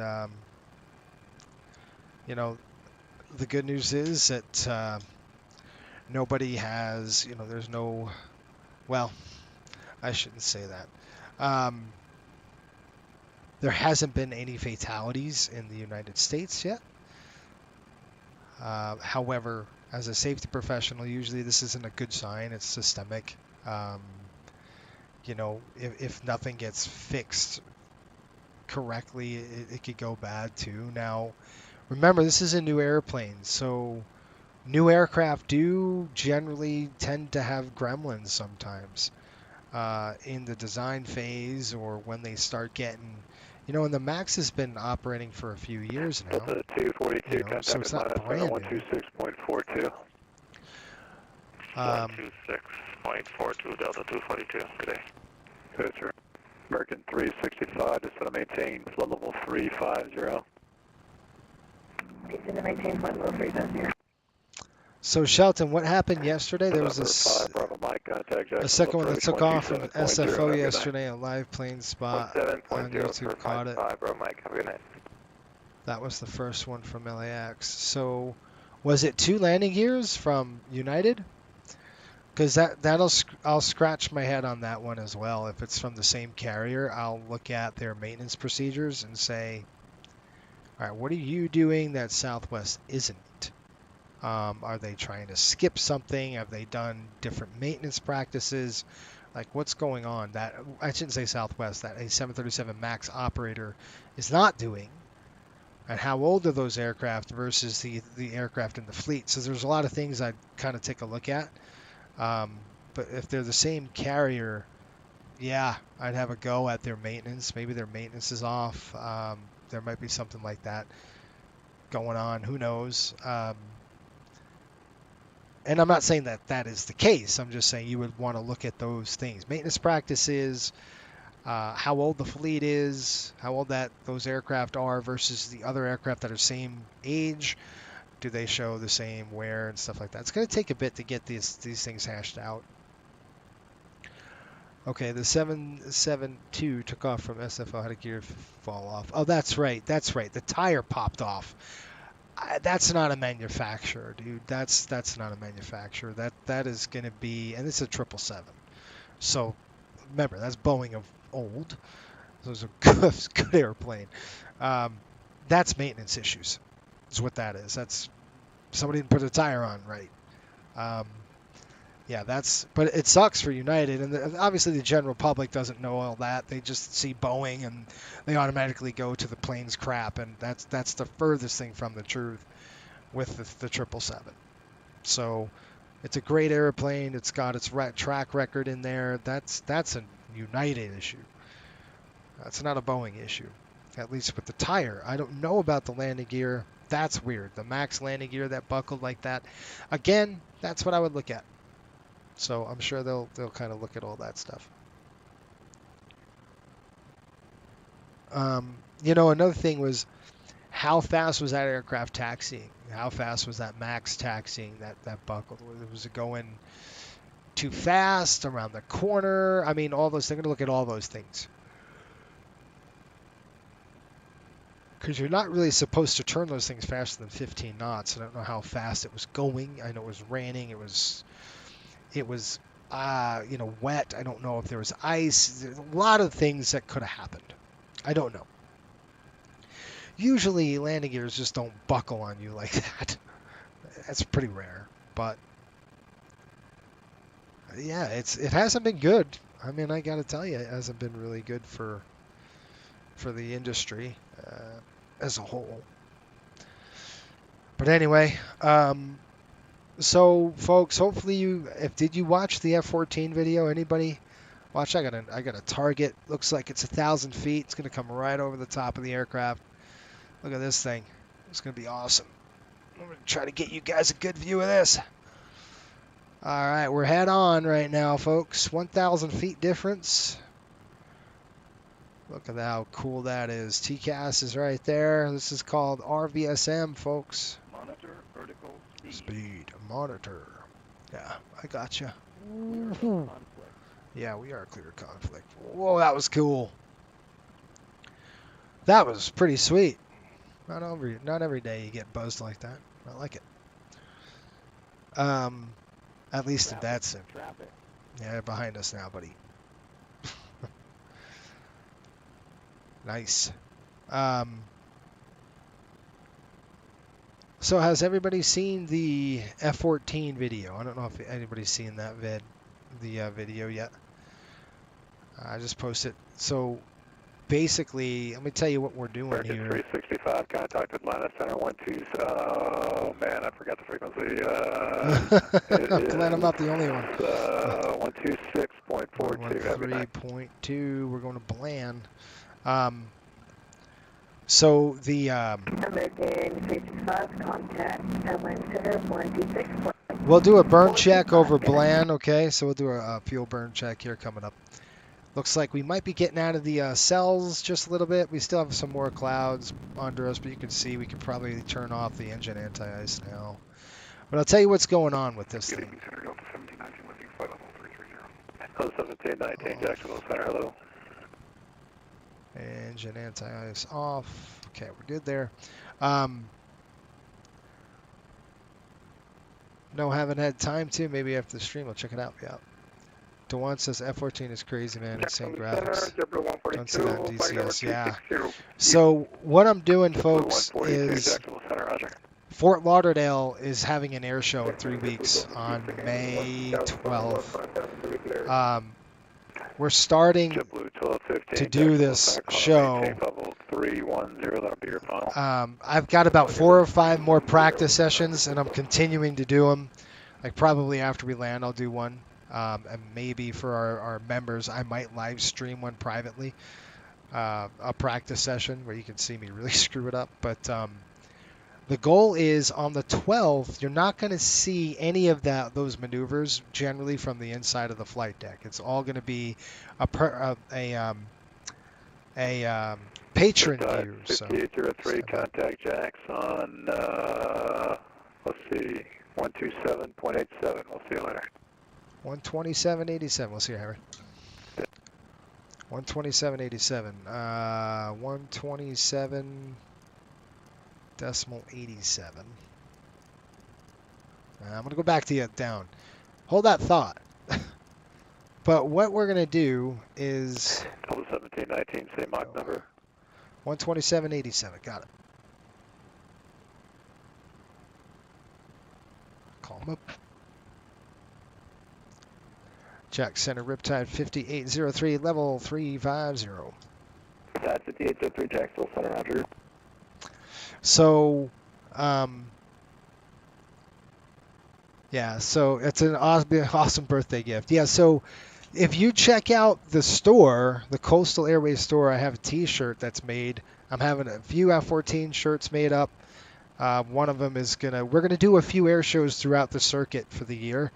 And I'm going to be flying the F-14 up to, I think our next appearance is going to be up in Jones Beach on Long Island, which is the birthplace of the F-14 Tomcat. So not Jones Beach, but Long Island it is. So it's going to be pretty cool. I'm excited for that to get.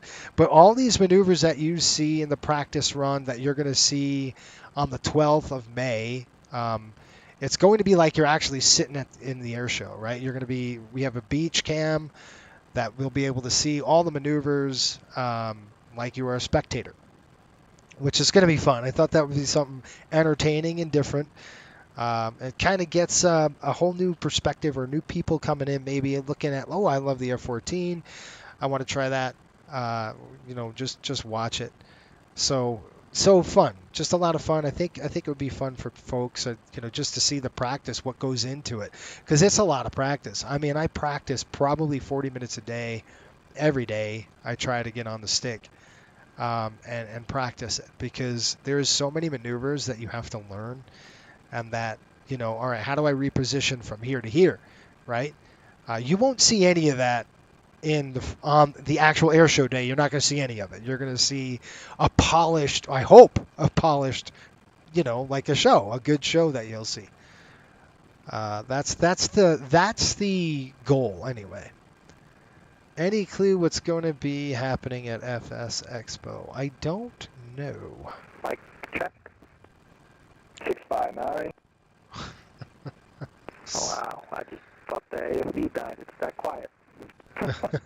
6x9. So I don't know. FS Expo, folks, I'm in the woods just like you are. I have no idea. FS Weekend is this weekend, starting, I think it started today or tomorrow. But you got to take a look at your favorite developers this weekend and see if anything is coming out. Definitely follow Navigraph on social media. It's a good idea to do that. Just like, any other company out there. I'm getting my ears to the rails. I know PMDG released their thing. I don't know if they're going to be there. They talked about the 777, didn't they, on their release. FS Elite would be good to kind of keep your ears to the rails too, to see what's going on. But I really don't know what's going on at Expo. I'm in the woods just like everybody else is with that one. No idea. Usually companies keep it pretty close to the chest. American 1724, contact Jacksonville Center 126.12. Yeah, so. All right, folks, give me an update here. Looks like, what do we got? Pittsburgh is 0418, so about 1 hour from now we'll be on the ground. 2602, contact the Atlanta Center on 125.62, good night. 125.62, 2602, good night.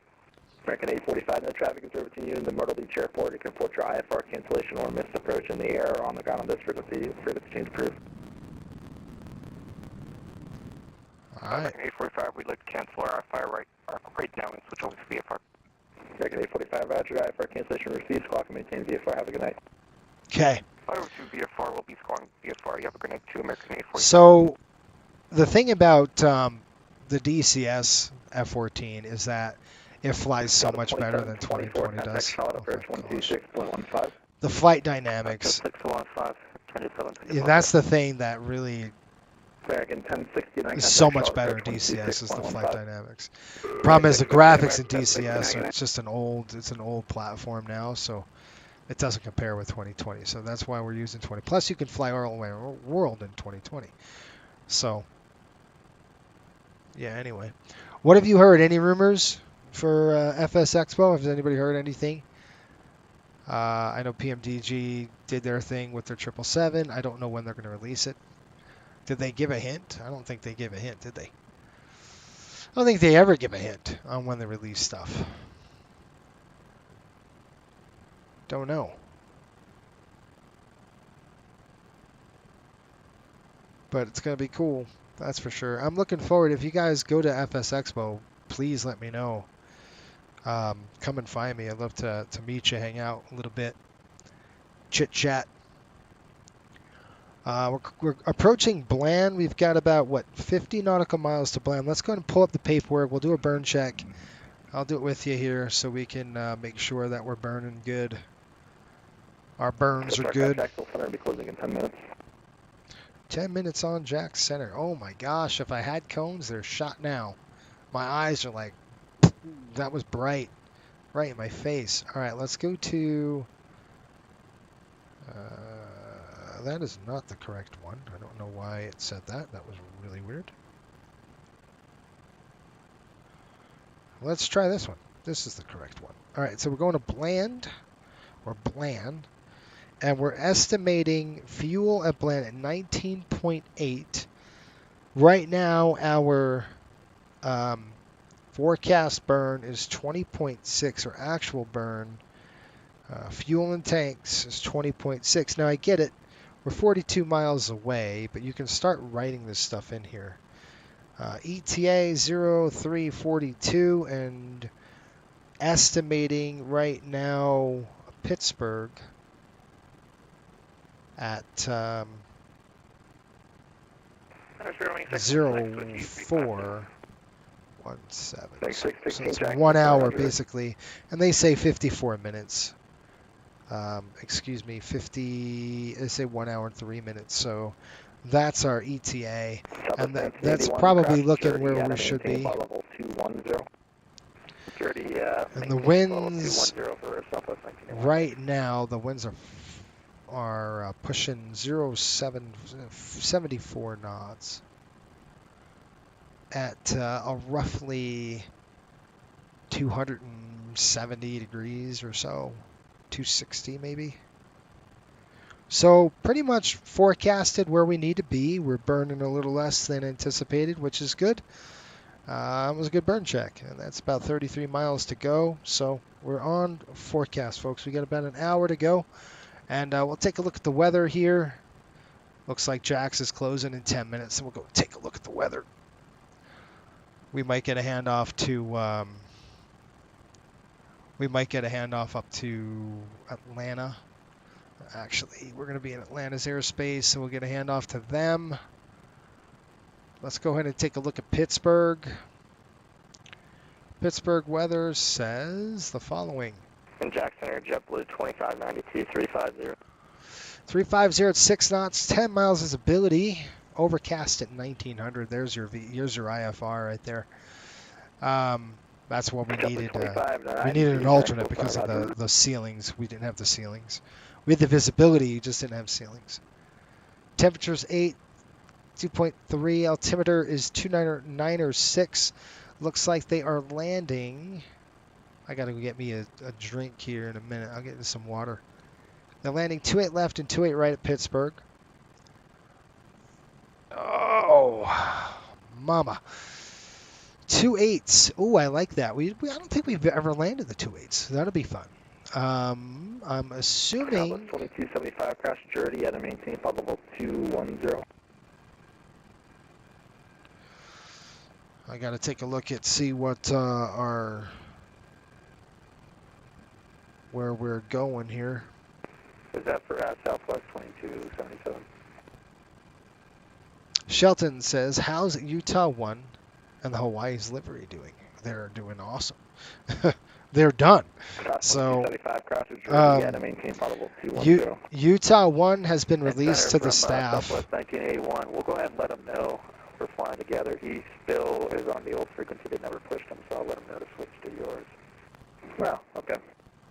So you tell him to switch over here. We'll go. Okay, we're on the FBO North, ramp number 3 parking. So I'm going to write that down. Looks like Atlantic Aviation, Northeast ramp 3. Now, unfortunately, there is no good... Right, 2976, contact Jackson, Center 126.12, go ahead. There's no good, like, airport scenery here. It's just default, unfortunately. 2275, level 350.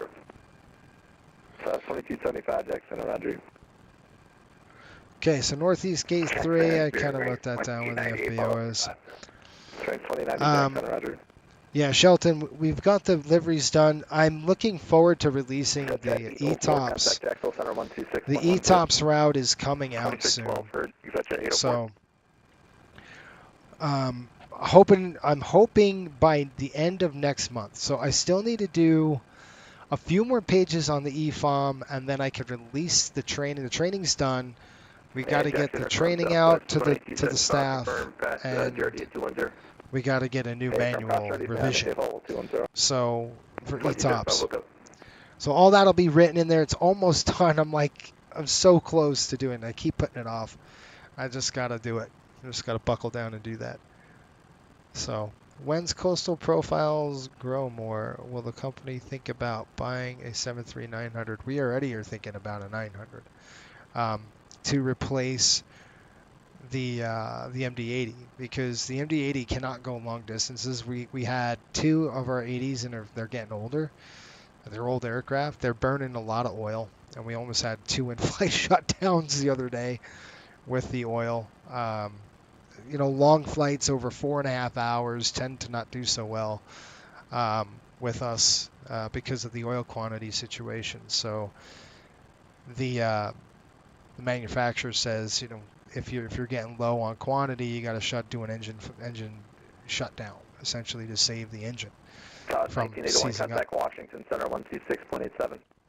So 126.87. Have a good night. I don't like the 900. The 757s will be our aircraft of choice for charters, and we're gonna buy a few of them. I see us having about 5 7.5s when it's all said and done. Because we need 2 for charters at least, with a third for a spare. These MD-80s will still do the trick. At least, these kind of flights, 2.5 hours, 2 hours, they'll be, MD-80's great for it. You start getting in those 4 hours, it's going to be tough for us. But we'll see. I mean, we're going to keep flying the 80s, so this is a relatively younger aircraft in terms of hours in our fleet. Our other 2 are, pushing 2.5 hours, 200 and something hours. This one's around 87 hours. But yeah, we're already thinking about the 900. So yes, at least one of them, on a lease only agreement. Just because the 900, it doesn't have enough power, man. It's just it's sluggish, doesn't climb. It's just one of those airplanes. It's not meant for the stretch without those re-engined. So that's kind of the bummer of it. But I could see us flying. I could see us flying 7.5s. The charter runs. 12687. 12687, spare wing 616. JetBlue 2592, contact Washington 126.87. 2687, JetBlue 2592, guy. What do you guys want to talk about? Anything? We got about 421 nautical miles, so you figure about 200 miles we'll start looking at descent stuff and get our weather. Weather looks like it's going to be changing here in about 3-4 minutes. So we'll get the weather update into Pittsburgh, and then we'll go from there. 900 is my baby. Yeah, Dewan likes the 900. It's a sluggish bird, man. JetBlue 2592. If I didn't already, contact Jack Center 1 or Washington Center 12687. But on the flip side of that, folks, think about the 900, right? So how many people are we really carrying? There's 60 passengers. There's 60 people on this airplane. It's nothing. So think about a 900 lightly loaded, because that's what's going to be, very light.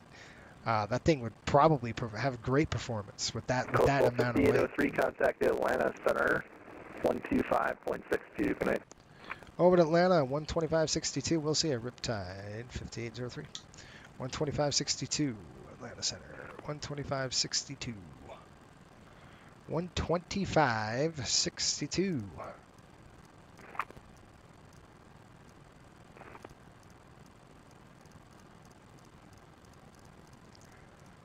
2090, contact Atlanta Center. Gotta listen, just don't jump in there. 2602, contact Atlanta Center 132.97. Good night. 297, have a great United 2602. Atlanta Center, Riptide 5803, flight level 350, checking in.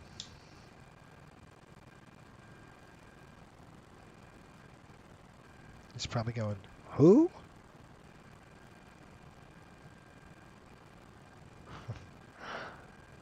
Go on, man. Riptide 5803, Atlanta Center, roger. Shelton says, what's your overall feeling about the A300?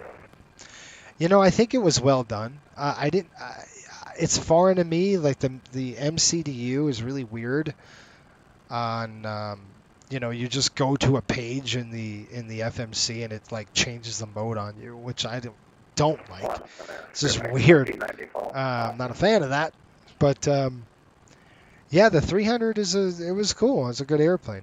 You know, I think Any Builds did a good job with it. I think the model is nice. It feels heavy, feels like it should. I've never flown the aircraft in real life, so I don't know, but it feels like a wide body. Yeah, the A300 is the perfect coastal aircraft. Jason loves it. Spearwing 29, last center, good It's a morning. Romeo and Juliet situation. Good morning. I wouldn't go that far. I don't think I love the airplane. No, it's not like that. It's okay.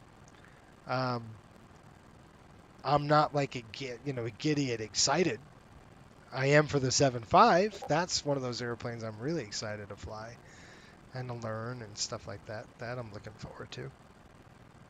But the 300, meh, it's nice. Southwest 13 is 11,000, approaching 14,000.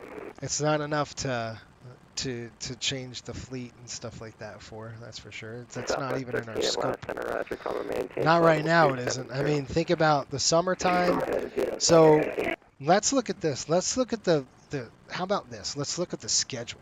We have the hockey schedule coming up, and I want to show you what we're looking at because I'm excited.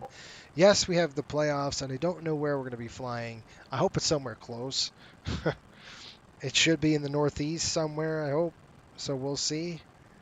But once we get to the playoffs, so let's check this out. We're going to go to the Rangers schedule right now. And I want to show you, I'll pull it up here and show you folks what we're looking at days-wise and schedule. We're almost there, folks. I mean, I was looking at the schedule going, you got to be kidding me. We're almost there. So here we go. This is what we've got going on for March. We're playing, we won the Hurricanes. We lost to the Lightning. That was a terrible game, by the way. This is a road trip we're on this whole week here. So we got the Hurricanes, the Lightning. By the way, if you're thinking, where are those flights? They're already published for our members. So if you're a YouTube member or a patron, they're up already on the site, so you can watch them. And then we're flying this one now. We go from tomorrow after the game. I'll fly them to, because it's Sunday, we play the Islanders, right? So it's a home-and-home situation. We got to get going back to back. I mean, not home and home, but we got to get back. So tomorrow night I'll fly the Pittsburgh. I'll fly from Pittsburgh to Westchester, dump the team off there for the Islanders. Then they'll play the Islanders here. So we're home this entire week, which will be nice. Let's see here, 17, 18, 19, 21st is Thursday. So we're out of there on Wednesday night is our next flight up to Boston and back home. So we'll fly to Boston and back home this next week. 2430 contact, Atlanta Center 12642, good night. So I don't know where we're gonna fly on Friday. I don't know. Maybe we'll do a line flight in the 737 on Friday. Finish up a line flight. We've got to go from Miami to Tampa and back. Maybe we'll do that Friday next week, because I won't have to do a charter run because we'll be already at Boston. Then we got the home and home, no big deal, through the rest of the week, and then we take off again next week on all the way over to Colorado. So these two flights, folks, we might do. Let's see here. This is Thursday, so this will be a private one over to Denver, and then this one is going to be probably what we do on Friday night. So we'll go from Denver to Phoenix. Might be a 737-800. You might see that on this one. I don't know if I'm going to pull out the MD-80 for this flight because it's so dang long. And it's just like I said, we might be burning too much fuel, too much oil. So we might have to play around with these and see what's going on there, and then take a look at April. Look at this. Look at this schedule. We go away to Detroit. That's Friday night, so that'll be that stream is, you won't see that stream. It'll be for our members only. So I might do a line flight on this one, and then we won't have to go for the rest of the season, folks. You understand that? Look at this. I've got one flight. I go up to Detroit, do a turn, and I'm done for March, for April. That's it. The rest, the rest is good. Now we got the playoffs, so let's look at the standings and see who would we be playing. So I want to know where I'm going to be flying, right? So that's the next thing I want to be looking at, is where are we going to fly? Center, hello, Delta 11, 62 out of 10, 10,000, climb 14,000. 11. Where are we? Wait a minute, 1162, where are you? Just part of Atlanta? Okay, where is it? Where are the standings, dang it? I need to... 1162, connect Atlanta Center 12642. 2642. That's the latest. Atlanta Center, American 2132, 11,000 for 16,000. American 2132, Atlanta There Center, we go. cover maintains level 2. All right, so as it turns right now, we would play Up to 230, American 2132. the wild card, I believe. We would play the wild card. I don't know if we play the wild card from this division or this division. I forgot. But anyway, right now, I mean, look at this. We're at 90 points. They're at 86 points. Jacksonville Center, you got on off, or you took off at just about the wrong time because Jack Center is closed now. Good night, Pops. We'll see you. Good night. Question: what's the runway length that it's very, very, very, very small? It's like 6,500 feet, maybe 6,200 feet at Westchester. I know when the Rangers 752 lands, they probably slam on the brakes. Yes, they do. Which probably hurts the brake pads on the plane. Yes, it does. Dewan says, I'm pretty sure a 75 can land and depart on runways down to 6,000. It's a beast. Yes, it is. And that's why I love it. That's why I love that airplane, is because of the performance. So, folks, let me understand this. The Rangers will play probably the 4th seed, right? Because the first top 3 teams get in. Where's the wild card? Let's see. What's going on here? Let's take a look at wild card. All right, where's our wild? Wild card's going to be Lightning, Islanders, or Red Wings. That's the run right now. And they're very close. Islanders are 72 points. Lightning, it's going to be Tampa. Unless the Islanders come back, start winning games. Ooh, and Detroit's right there too. Detroit's at 72 points, but they've got a significant... They've got to get caught up. But the wild card right now could be... I think it's just one team. So, and I think it's the best team in the NHL. I forgot who plays who. I don't remember. I don't know if the Rangers play the wild card or the Panthers play the wild card. It's going to be one of those things. And I don't think is there 2 wild cards that get in or just one? Roger. Anyway, the way it looks right now, folks, is that the Rangers are going to play, let's just think this through. The Rangers are going to play somebody from either Tampa or Lightning. So I don't know. So we might be going from Tampa to, I hope not. I hope it's the Islanders, because then we won't be flying at all, which would be awesome. That'd be really cool. Probably not. Or we could be playing the... I think it goes that way. I think it goes 1 to 3, 1 to 3, or something like that. And then it goes 2 to 2, and then Flyers. I don't know how it goes. Okay, the 2 wild cards, higher divisions, winner plays the lower. I thought so. Okay, so the Rangers could be playing Tampa Bay or the Islanders, depending. Or Detroit, depending on what's going on. I hope it's the Islanders, honestly. Because isn't it 2 wild cards? It is 2 wild cards. Okay. So you're right. Rangers would play Tampa if playoffs started today. If they started today, right. So, and then, well, I got to think about that. And then the Panthers are going to be playing the Islanders or Detroit. Boy, that's going to be a the Lightning played the Rangers hard the other night and beat the crap out of them too. It was bad. 6-3. It was a terrible score. But yeah, we might be flying to Tampa a lot. We'll see. Well, not a lot. It's one flight, which is nice. Think about it. Unless it goes to Game 7 and then you're flying again. But we'll see. So we either could be going to Tampa on the playoffs. Don't know how it works, but that's probably what we're going to be doing.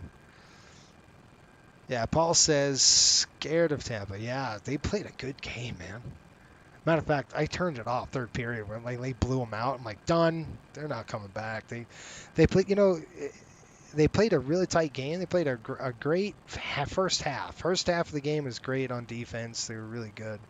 And then they just fell apart. The Rangers just fell apart. That was it. Steve says 2 and 3 play in each division. Okay. So we don't skip divisions. We play the division first and then we play. Okay. So Tampa would be in our division, isn't it? Let me see. Tampa is in whose division? Conference. Division. Nope. Tampa is not in our division. The Islanders are in our division. So, but it just depends on the conference. So Eastern Conference right now, we have the Panthers, the Bruins, and the Rangers. So 1, 2, and 3 teams there.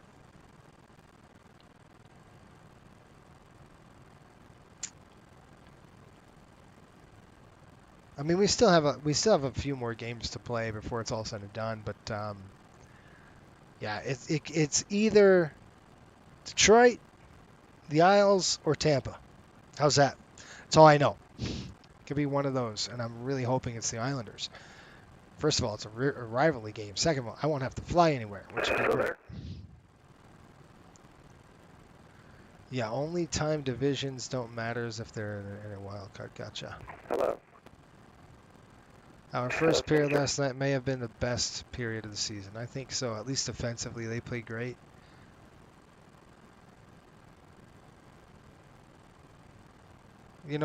Dewan, that could be, man. But the Rangers, I still don't think they have it. They still don't have it to win it. I started seeing some signs of life, which was nice since the break. And that's good to see. And I think they really they got to find another gear. And the problem with the Rangers, they don't play 60 minutes of hockey, right? They'll come out, they'll play like a 30-minute game, maybe 40 minutes, and they just stop. And you can't do that. You can't throttle back. You have to hammer the net. You have to crash the net the entire time. You have to play blue-collar hockey. And they just don't. They just don't. And you're not going to win. You've got to play blue-collar hockey to win playoff games. It's greasy goals. It's really ugly, nasty, chip-in goals. It's not pretty. That's what wins you Stanley Cups, not this fancy passing crap. That doesn't do very well. It gets intercepted. They do a lot of east-west passing, and they just turn the puck over too much, and they stop playing. I don't know. I didn't think they played bad last night. I don't think they throttled back too much. I think they just lost defensively a little bit especially after Tampa tied it up. They just kind of, all right, we're done. That's kind of what I got out of it.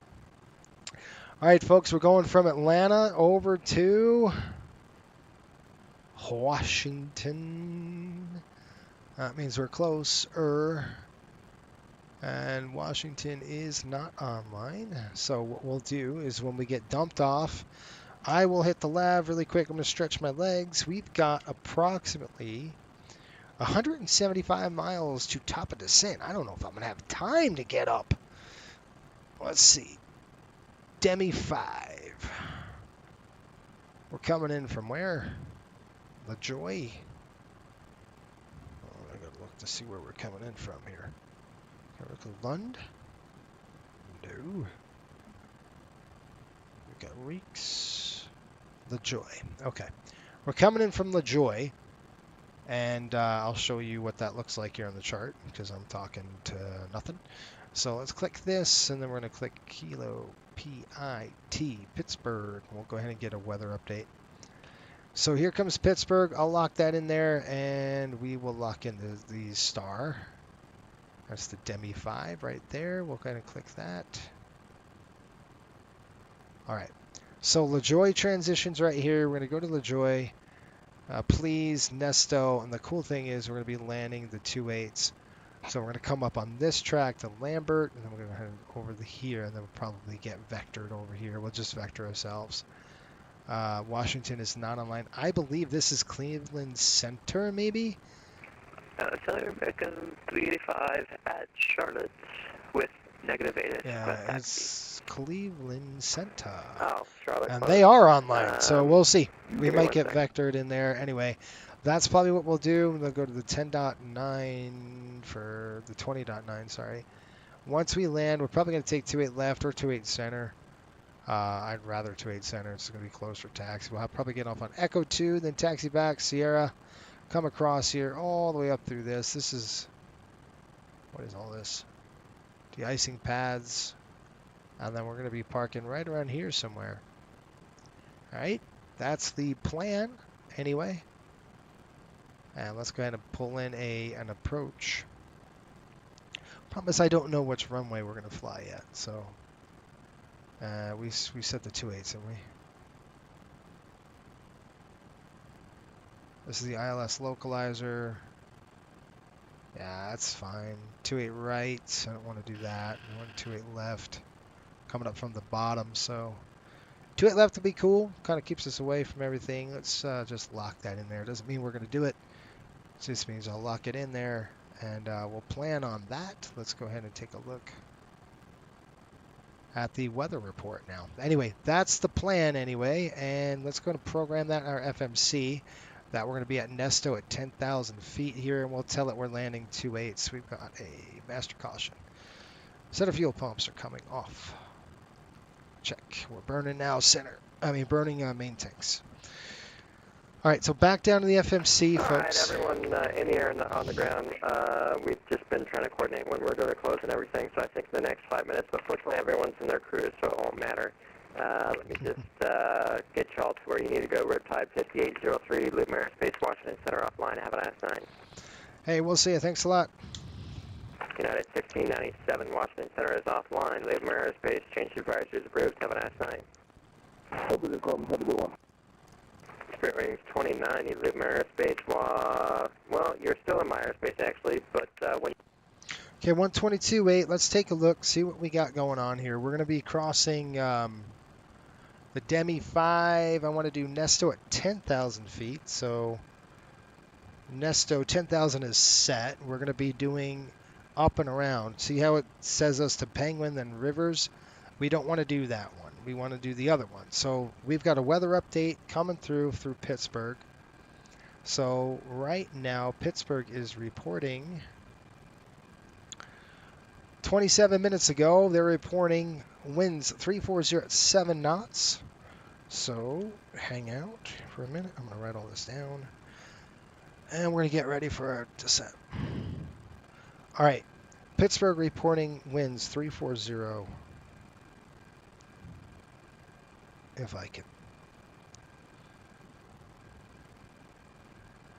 Visibility is 10 miles. We got broken clouds. 7,000 feet? No, how about 2,700 broken? Cool.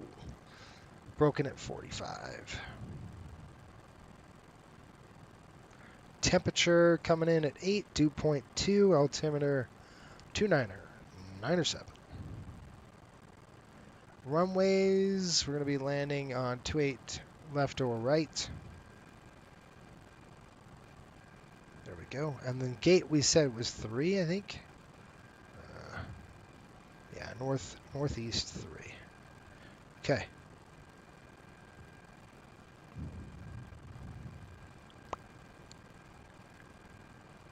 So we got 46 degrees. Might be a little bit bumpy down low. We'll check that. That's what we're looking at. All right, folks, that's our plan anyway, and we'll see if it's going to work. So let's plan on the southern runway here. Probably what they do. You know what? They should just land us 3-2 and we'd be done. Let's do that.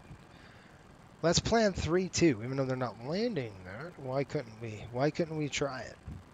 Because 3-2 would take us right to the gate. I mean, just zipping. We won't have to taxi all the way over. The winds are favoring it. Why can't they, unless it's like a restricted thing. I know they're not doing that in real life, but we could request it. I don't know. I might screw up with the arrival. Whatever. Whatever.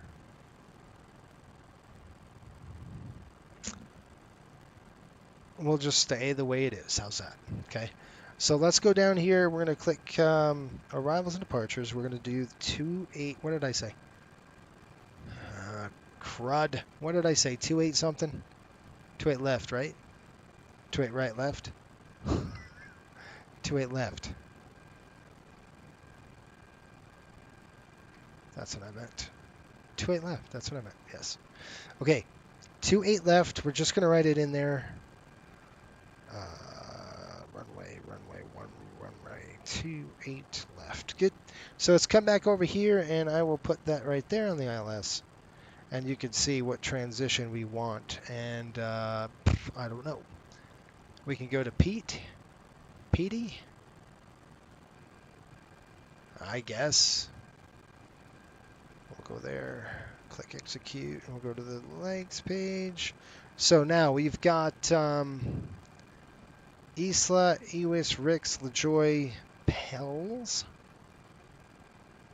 So we've got Peels, then we should have Nesto, then Demi, no. This should break off, so hold on. Okay, stand by, guys. I don't like what it's doing here. Okay, hold. Hold. Please. After please, Nesto, then Demi. After please, Nesto, Demi, then Lambert. Good, we're good.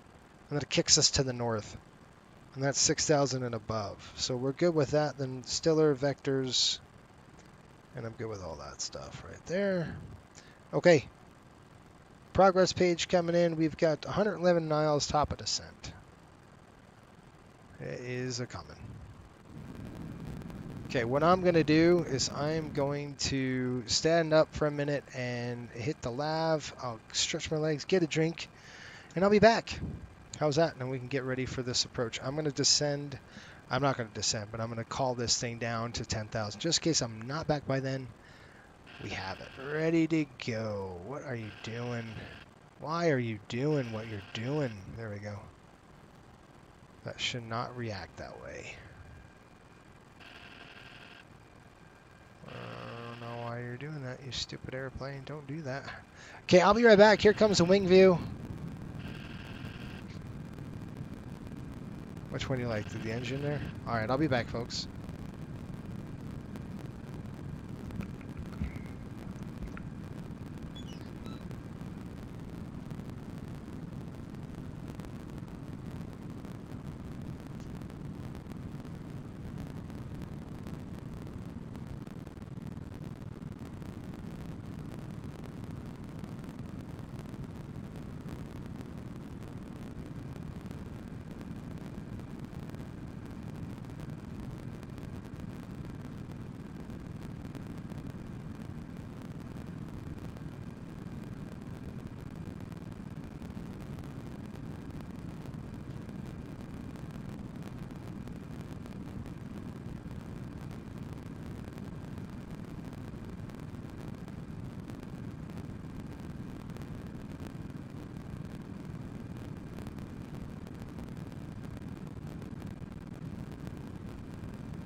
All right, folks, back. Just in the nick of time for the descent. Oh.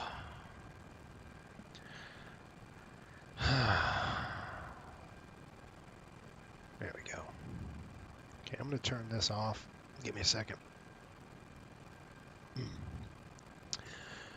Here we are. We're a few miles away. Top of descent. Here we go. All right, let's settle down in there. We've got 34 nautical miles. Let's go ahead and do our calculations. We're going to come over here and click performance. We're going to go into landing, and you'll want to just make sure this is all good to go. Pittsburgh, dry winds. Winds were pretty light. We say 340 at 7 on the winds. 340 slant 7. Outside air temperature, we're going to put in at 8. We're doing runway 28 left. Flap's going to be 15 over 40. QNH coming in at 2.997. 2.997. Reversers, yes. Manual, auto brake, we'll just go medium. Our landing weight forecast is going to be about 118. We'll say about 119, 119 will be good. It's like a good kind of overall good number for us, I guess. And let's click calculate and let's see what we can come up with. Oh, that is bright. All right, so we're going to come over here. And so again, auto brakes on medium. We've got landing distance available in this particular runway. It is 28 left. Look at that, 11,500. Landing distance required is 6.2, and flaps will be 15 over 40. Reference coming in at 132 knots. And that, my friends, is all she wrote. We're done. Shelton, when the emergency issue happens on the Alaska Airlines, did the NTSB get involved? Yes. The emergency door flew off. Matter of fact, the IIC, who's the investigator in charge, his name is John Lovell. I worked with him in the Miami office when he was just an investigator. He is now on a Go team. So it's good to see him. I saw him the other day on the news, and I'm like, oh, it's John. I had a good chuckle. He's a Jamaican dude, and he loves helicopters. He loves helicopters. Yes, they got involved. So the NTSB is going to figure out what happened. Obviously, there's bolts are missing, so, you know, whose job is it now to figure out what's going on? Pretty ugly stuff. Cleveland is gone, folks. We're going to be doing it ourselves. So let me see something. If we're going to do it ourselves, why don't we take 3-2 and not even worry about all this crap? We good? Everybody good with that? 3-2 is the runway. It's going to be so close to us. Like, if we do the 20-9 page, look at this. 3-2. Bam! We're just right there, and then the FBO is right here. Be awesome. We'll start the APU on final. You guys like that? I like that. Let's see what kind of approach they have. Do they have, is there a 3-2 approach? Let's see. Yeah, they got an ILS. Let's use it.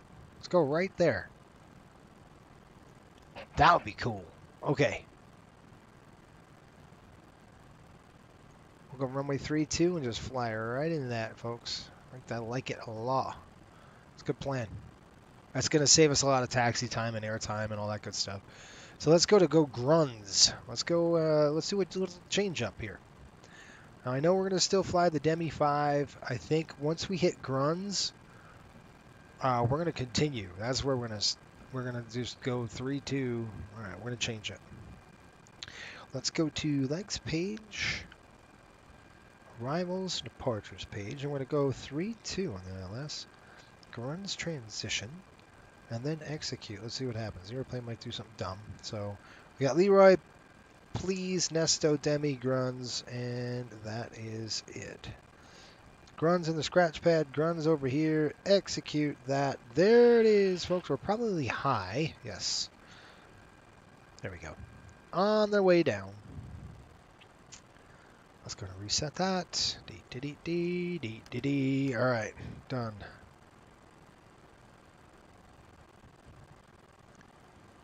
Good plan, right? All right. Did I answer your question, Shelton? Hopefully I did. They're involved. All right, on the descent. Here we go, upstairs. Seatbelts on.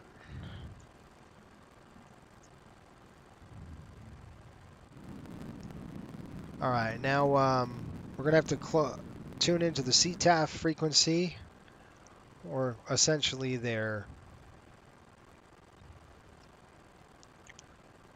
3-2. There we go. 111.3. So I'm going to do this first. 111.3. Inbound course 325. The reason why I'm doing this is just because it's going to be shorten our taxi up. That's really why I'm doing this.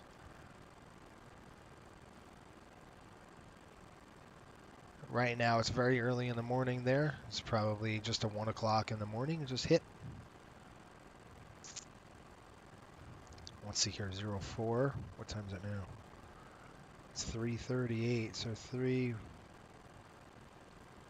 Yeah, it's about midnight their time. They got in like 1:15-ish, 1:30, I think, last night. All right, good. I'm glad I answered your question. Nice. The CTAF frequency, or in the tower frequency, is going to be Pittsburgh Tower on 128.3. So we'll tune that in there. 128.2, 128.3, and then when we hit 10,000, we'll flip over to there. By the way, this is a new thing that VATSIM is doing, if you didn't know.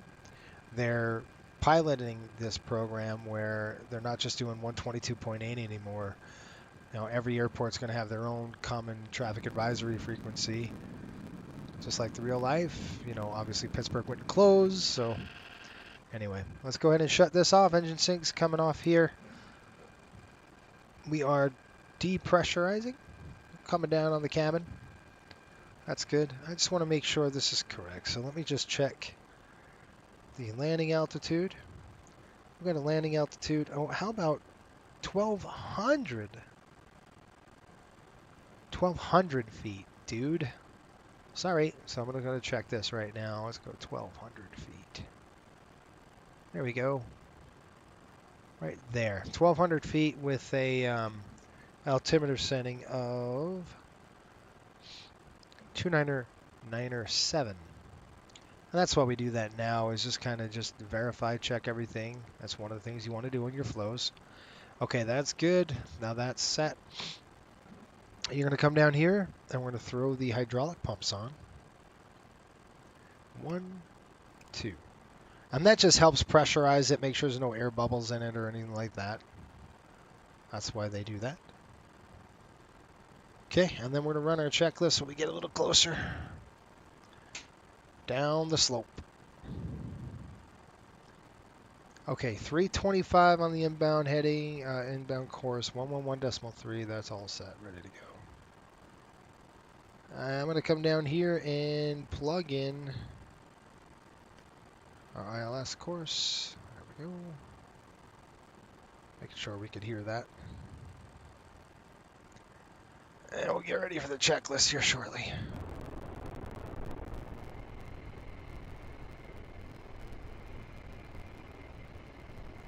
Most of the players are probably sleeping.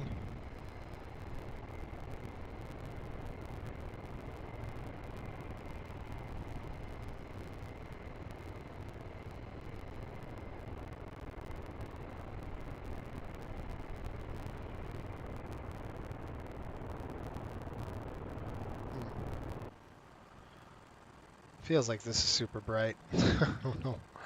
I don't know why it does, but it just feels bright. There we go. All right, let's see here. Minimums, just in case we had to do minimums. It's 200 feet. I'll set this up. DH to 200.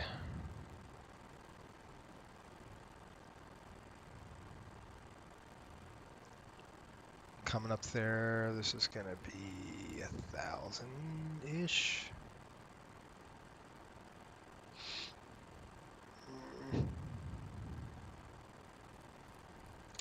All right, there's 18,000, folks.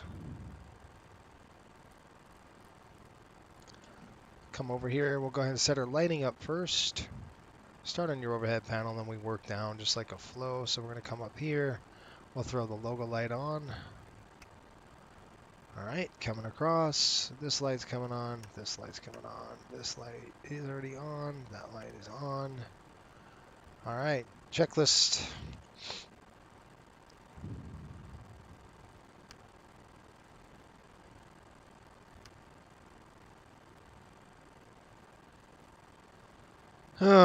Engine sinks are off. Pressurization's checked and set. Hydraulics are on high. Altimeters and transition altitude is set now.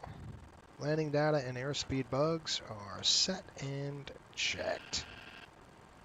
Landing descent checklist is complete. Folks, I'm tired. Man, I'm tired. All right, let's do this, right? Okay, folks in the chat right now, hit me up with the shoots on. Are you guys looking forward to more 737 flights on the channel? You sick of the MD-80 yet? Is anybody sick of the MD-80 yet? You know, it's interesting. We actually flew less hours this year than we did last year. Last year was a rough schedule for the MD-80. We were all over it because, man, the Panthers fly everywhere. It's terrible. They got a rough schedule. Okay, we've got Nesto at 10,000, so we'll go ahead and verify that. Yep. Ryan says, I just love watching anything you fly. Oh, that's good. Well, thank you, Ryan. I appreciate it, man. Even an F-14 as I'm doing a flat spin, right? What the heck? Yeah, we got some low scuds here, folks. We got some load scud. MSA at this airport, 3,800 where we're coming in from. So 3,800 in the MSA. If we needed to go missed, it's up to 1,800, right turn 4,000 and direct EWC, and we'll hold. Cool. Why am I not? Why am I not? Okay, that's odd. The airplane is not projecting a mode C transponder right now. The mode C code was not working, which is weird because it was before. All right, up through 10,000. We're going to go ahead and descend down again to 6,000 over grunts. That's where we want to be. We're coming down to 6 right there. Set altitude. Altitude is not set. Set. Altitude is set now. And what I'm going to do is I'm going to tell it to descend via VNAV descent. So it's going to do a level change on us. I'm going to bring this up here for you. And then I'm going to get our shoulder straps on. We're through 10,000 now, so we're slowing down on the speed.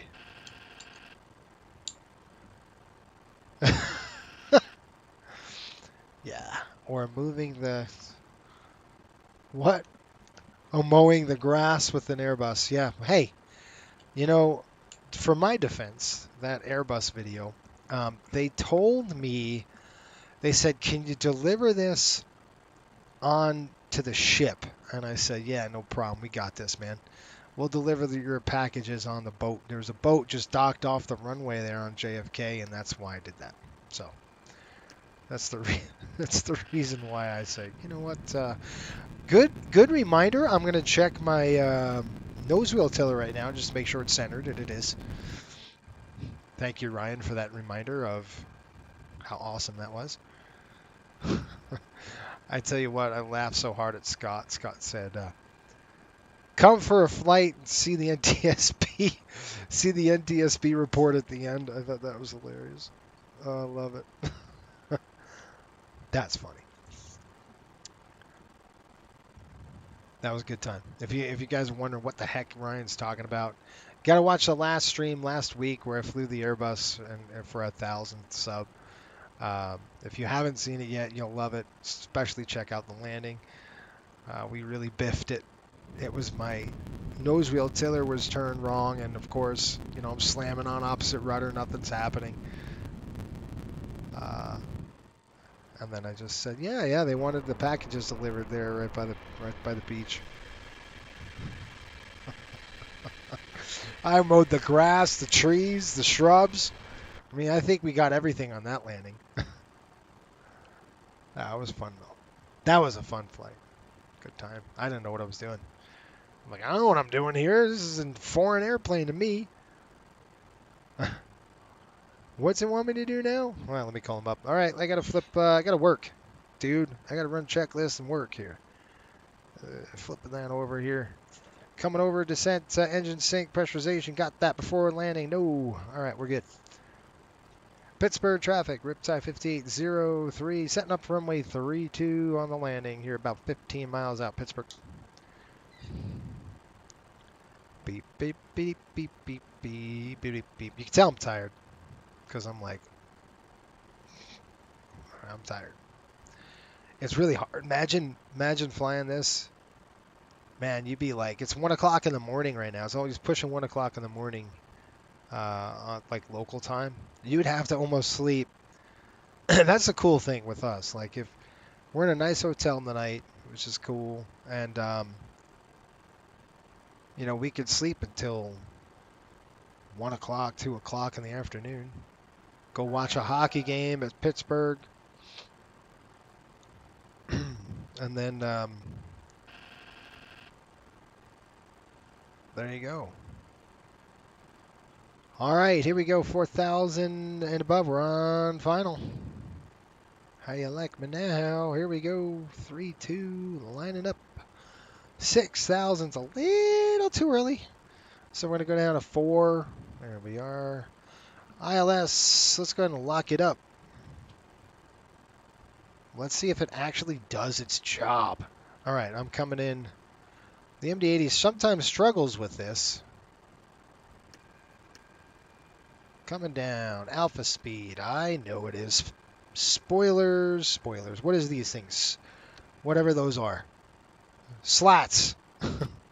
That's armed. Coming here, medium. Let's turn on the APU. APU, where are you? Right there. APU's coming to start. Master caution's on. It's associated.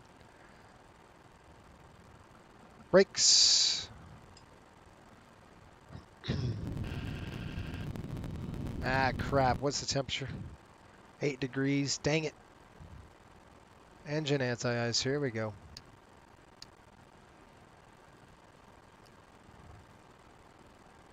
Go around thrust.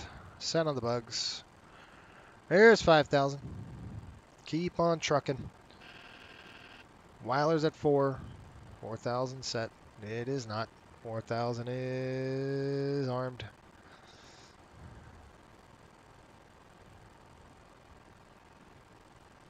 All right, here we go. Okay, low limit. Whoop. That is coming armed. Set armed. Set. Outer marker. Runway's in sight. All right, sir. Flaps coming down. 1. Kick it. Coming down 3,000. 2,000. Flap down 15. Flaps 15. Raj.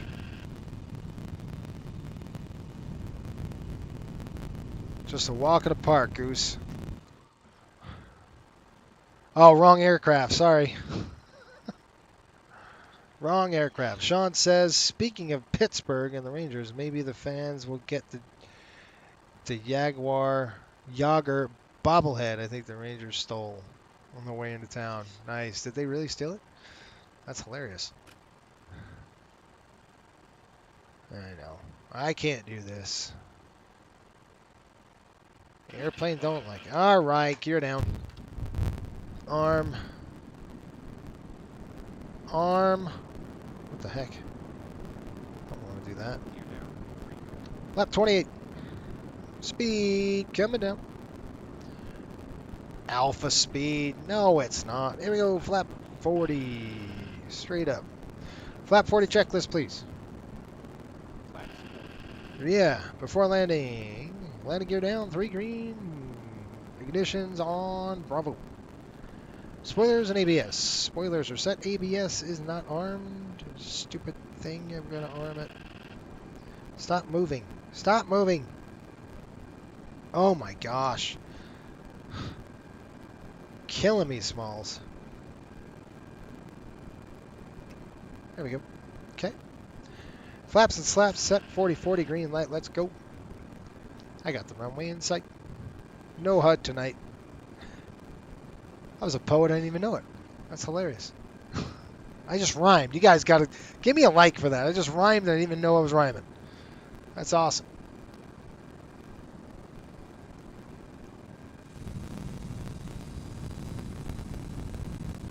Q. Look at that bad boy, huh? Let's get a picture of that.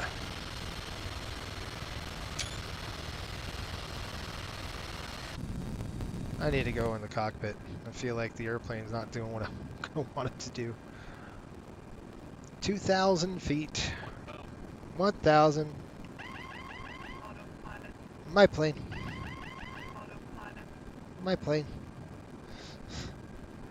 Auto throttle off. Come back to center here. Pittsburgh traffic, Riptide 5803 on short final. Runway 32, Pittsburgh.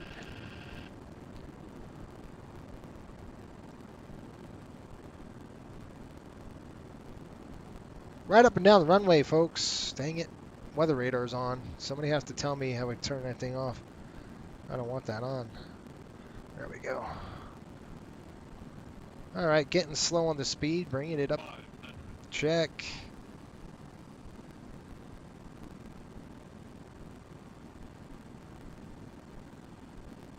Well, the airplane doesn't want to descend. Negative. Nay, we're fine. Terrain? Well, who puts trees by the runway here? Minimums. Raj. We're landing. The airplane is like nosing up. I mean, nosing down on me here. Got it. Let's make a good one for you. Come on, positive.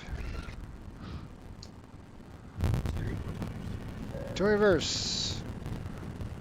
Speed brakes. Extended and deploy. All the way down, Captain, let it roll. Let it roll all the way down. All the way down.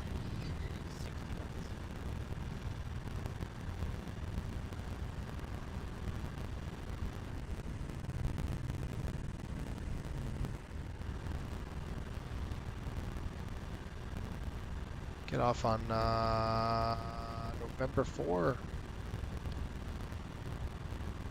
Does anybody know why there's red down on this side of the runway? Anybody? Want to take a stab at it? What distance does it start to come red?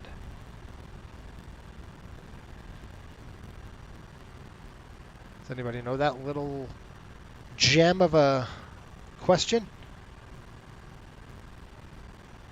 Welcome to Pittsburgh, folks. Thanks for watching. Slats and flaps coming up. Flaps coming up first, then the slats.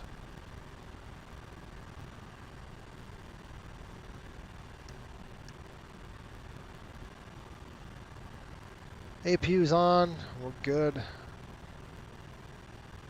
All right, the FBO is right over here, so straight ahead, Captain. Okay, we want to actually turn into this area. So let me get the slats up now. And let's go outside. One of the things I enjoy about the MD-80 is that I don't have to worry about strobe lights because it's got like an air-ground switch. Let's stop the aircraft here for a minute. Let's go ahead and load up GSX. I'm going to shut that off, shut that off. Oh, come on. Are you not going to work? All right, fine.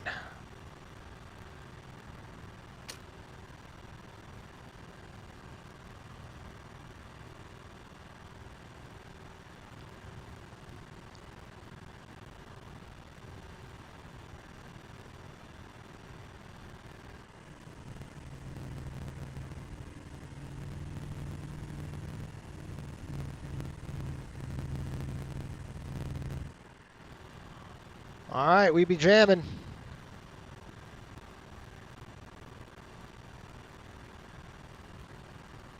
Doesn't have the what? The RPM.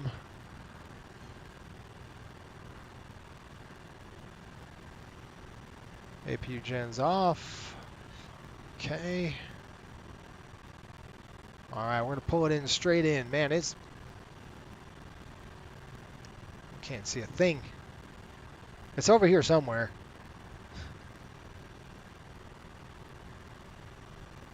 General Aviation's over here. Let's go outside. I can't see. Nope, that's not the right one.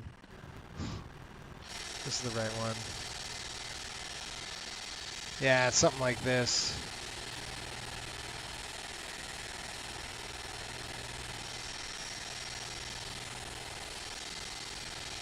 And that's why we turn it on the. That's why we turn on the EPU. Is because of it's such a short taxi.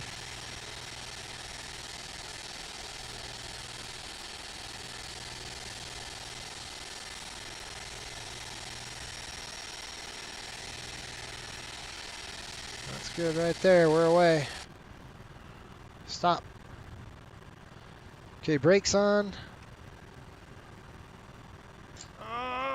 Coming on the overhead here. A couple things I got to do. Shut these off. Good stuff there.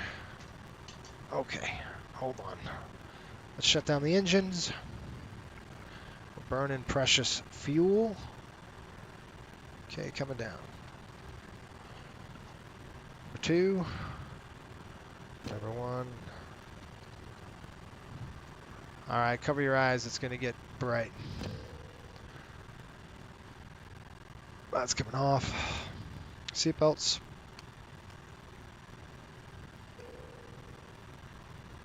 Off. That's on. Beep, beep, beep, beep, beep, beep, beep. Okay, that's good, good, good, good, good. Off. Off. Open the door. Okay, let's go ahead and kill the lights here, and we will, I know I have to reset GSX, but I'm just going to leave it like this. Come over here, let's turn this thing on. Did I lose power out of this? Yeah, it doesn't have the RPM window screen. I know, I have to fix it with Sean. I don't know why it won't. I think the VPN changed on me. So if Sean's around, he'll have to help me out to get that back in. It was a pain in the neck to do that. But let's go ahead and click this, this, this. Bruce! And we are here jamming. Oh, the lights are on. Oops. Don't like this.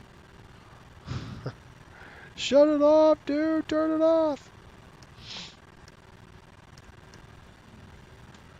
All right. In at... We got to plug in our 8 cars. We are in at 043Z.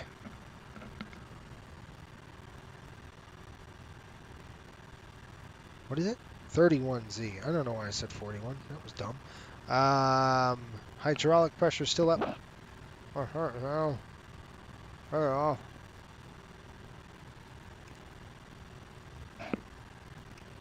There we go.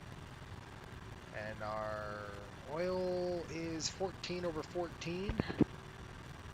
So you can see how much we burn in 2.5 hours. We took off at 16 over 15. So we burned a few quarts of oil there.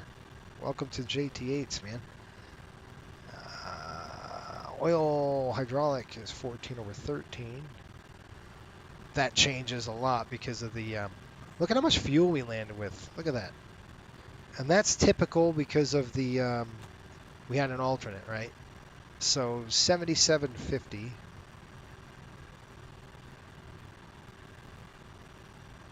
over 7650.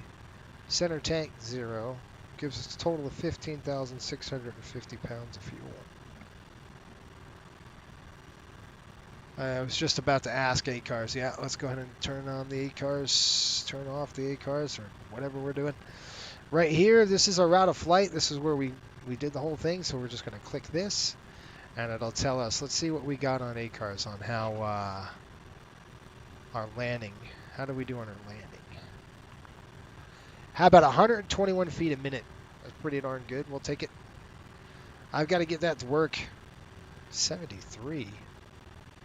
File it. Boop. We're in. Good to go. All right. We'll get a deplane. We'll shut the APU down, and we'll actually turn this thing off. I'm actually going to put on the... all the packs are off the airplane already. That's pretty good. Throw the GPU on. This way we don't have to worry about any of that. We'll stop the APU. That's off. And then we'll do a shutdown flow. And we'll secure the airplane. Beamer lights coming off for now. Galley is off. Bleeds are off. And we'll get them tomorrow night. When we fly out of here again. We go out of here and we'll go to back home. Hopefully the Rangers beat the Penguins. That's kind of what I'm hoping for here. Let's go ahead and set this to standby. These are coming off.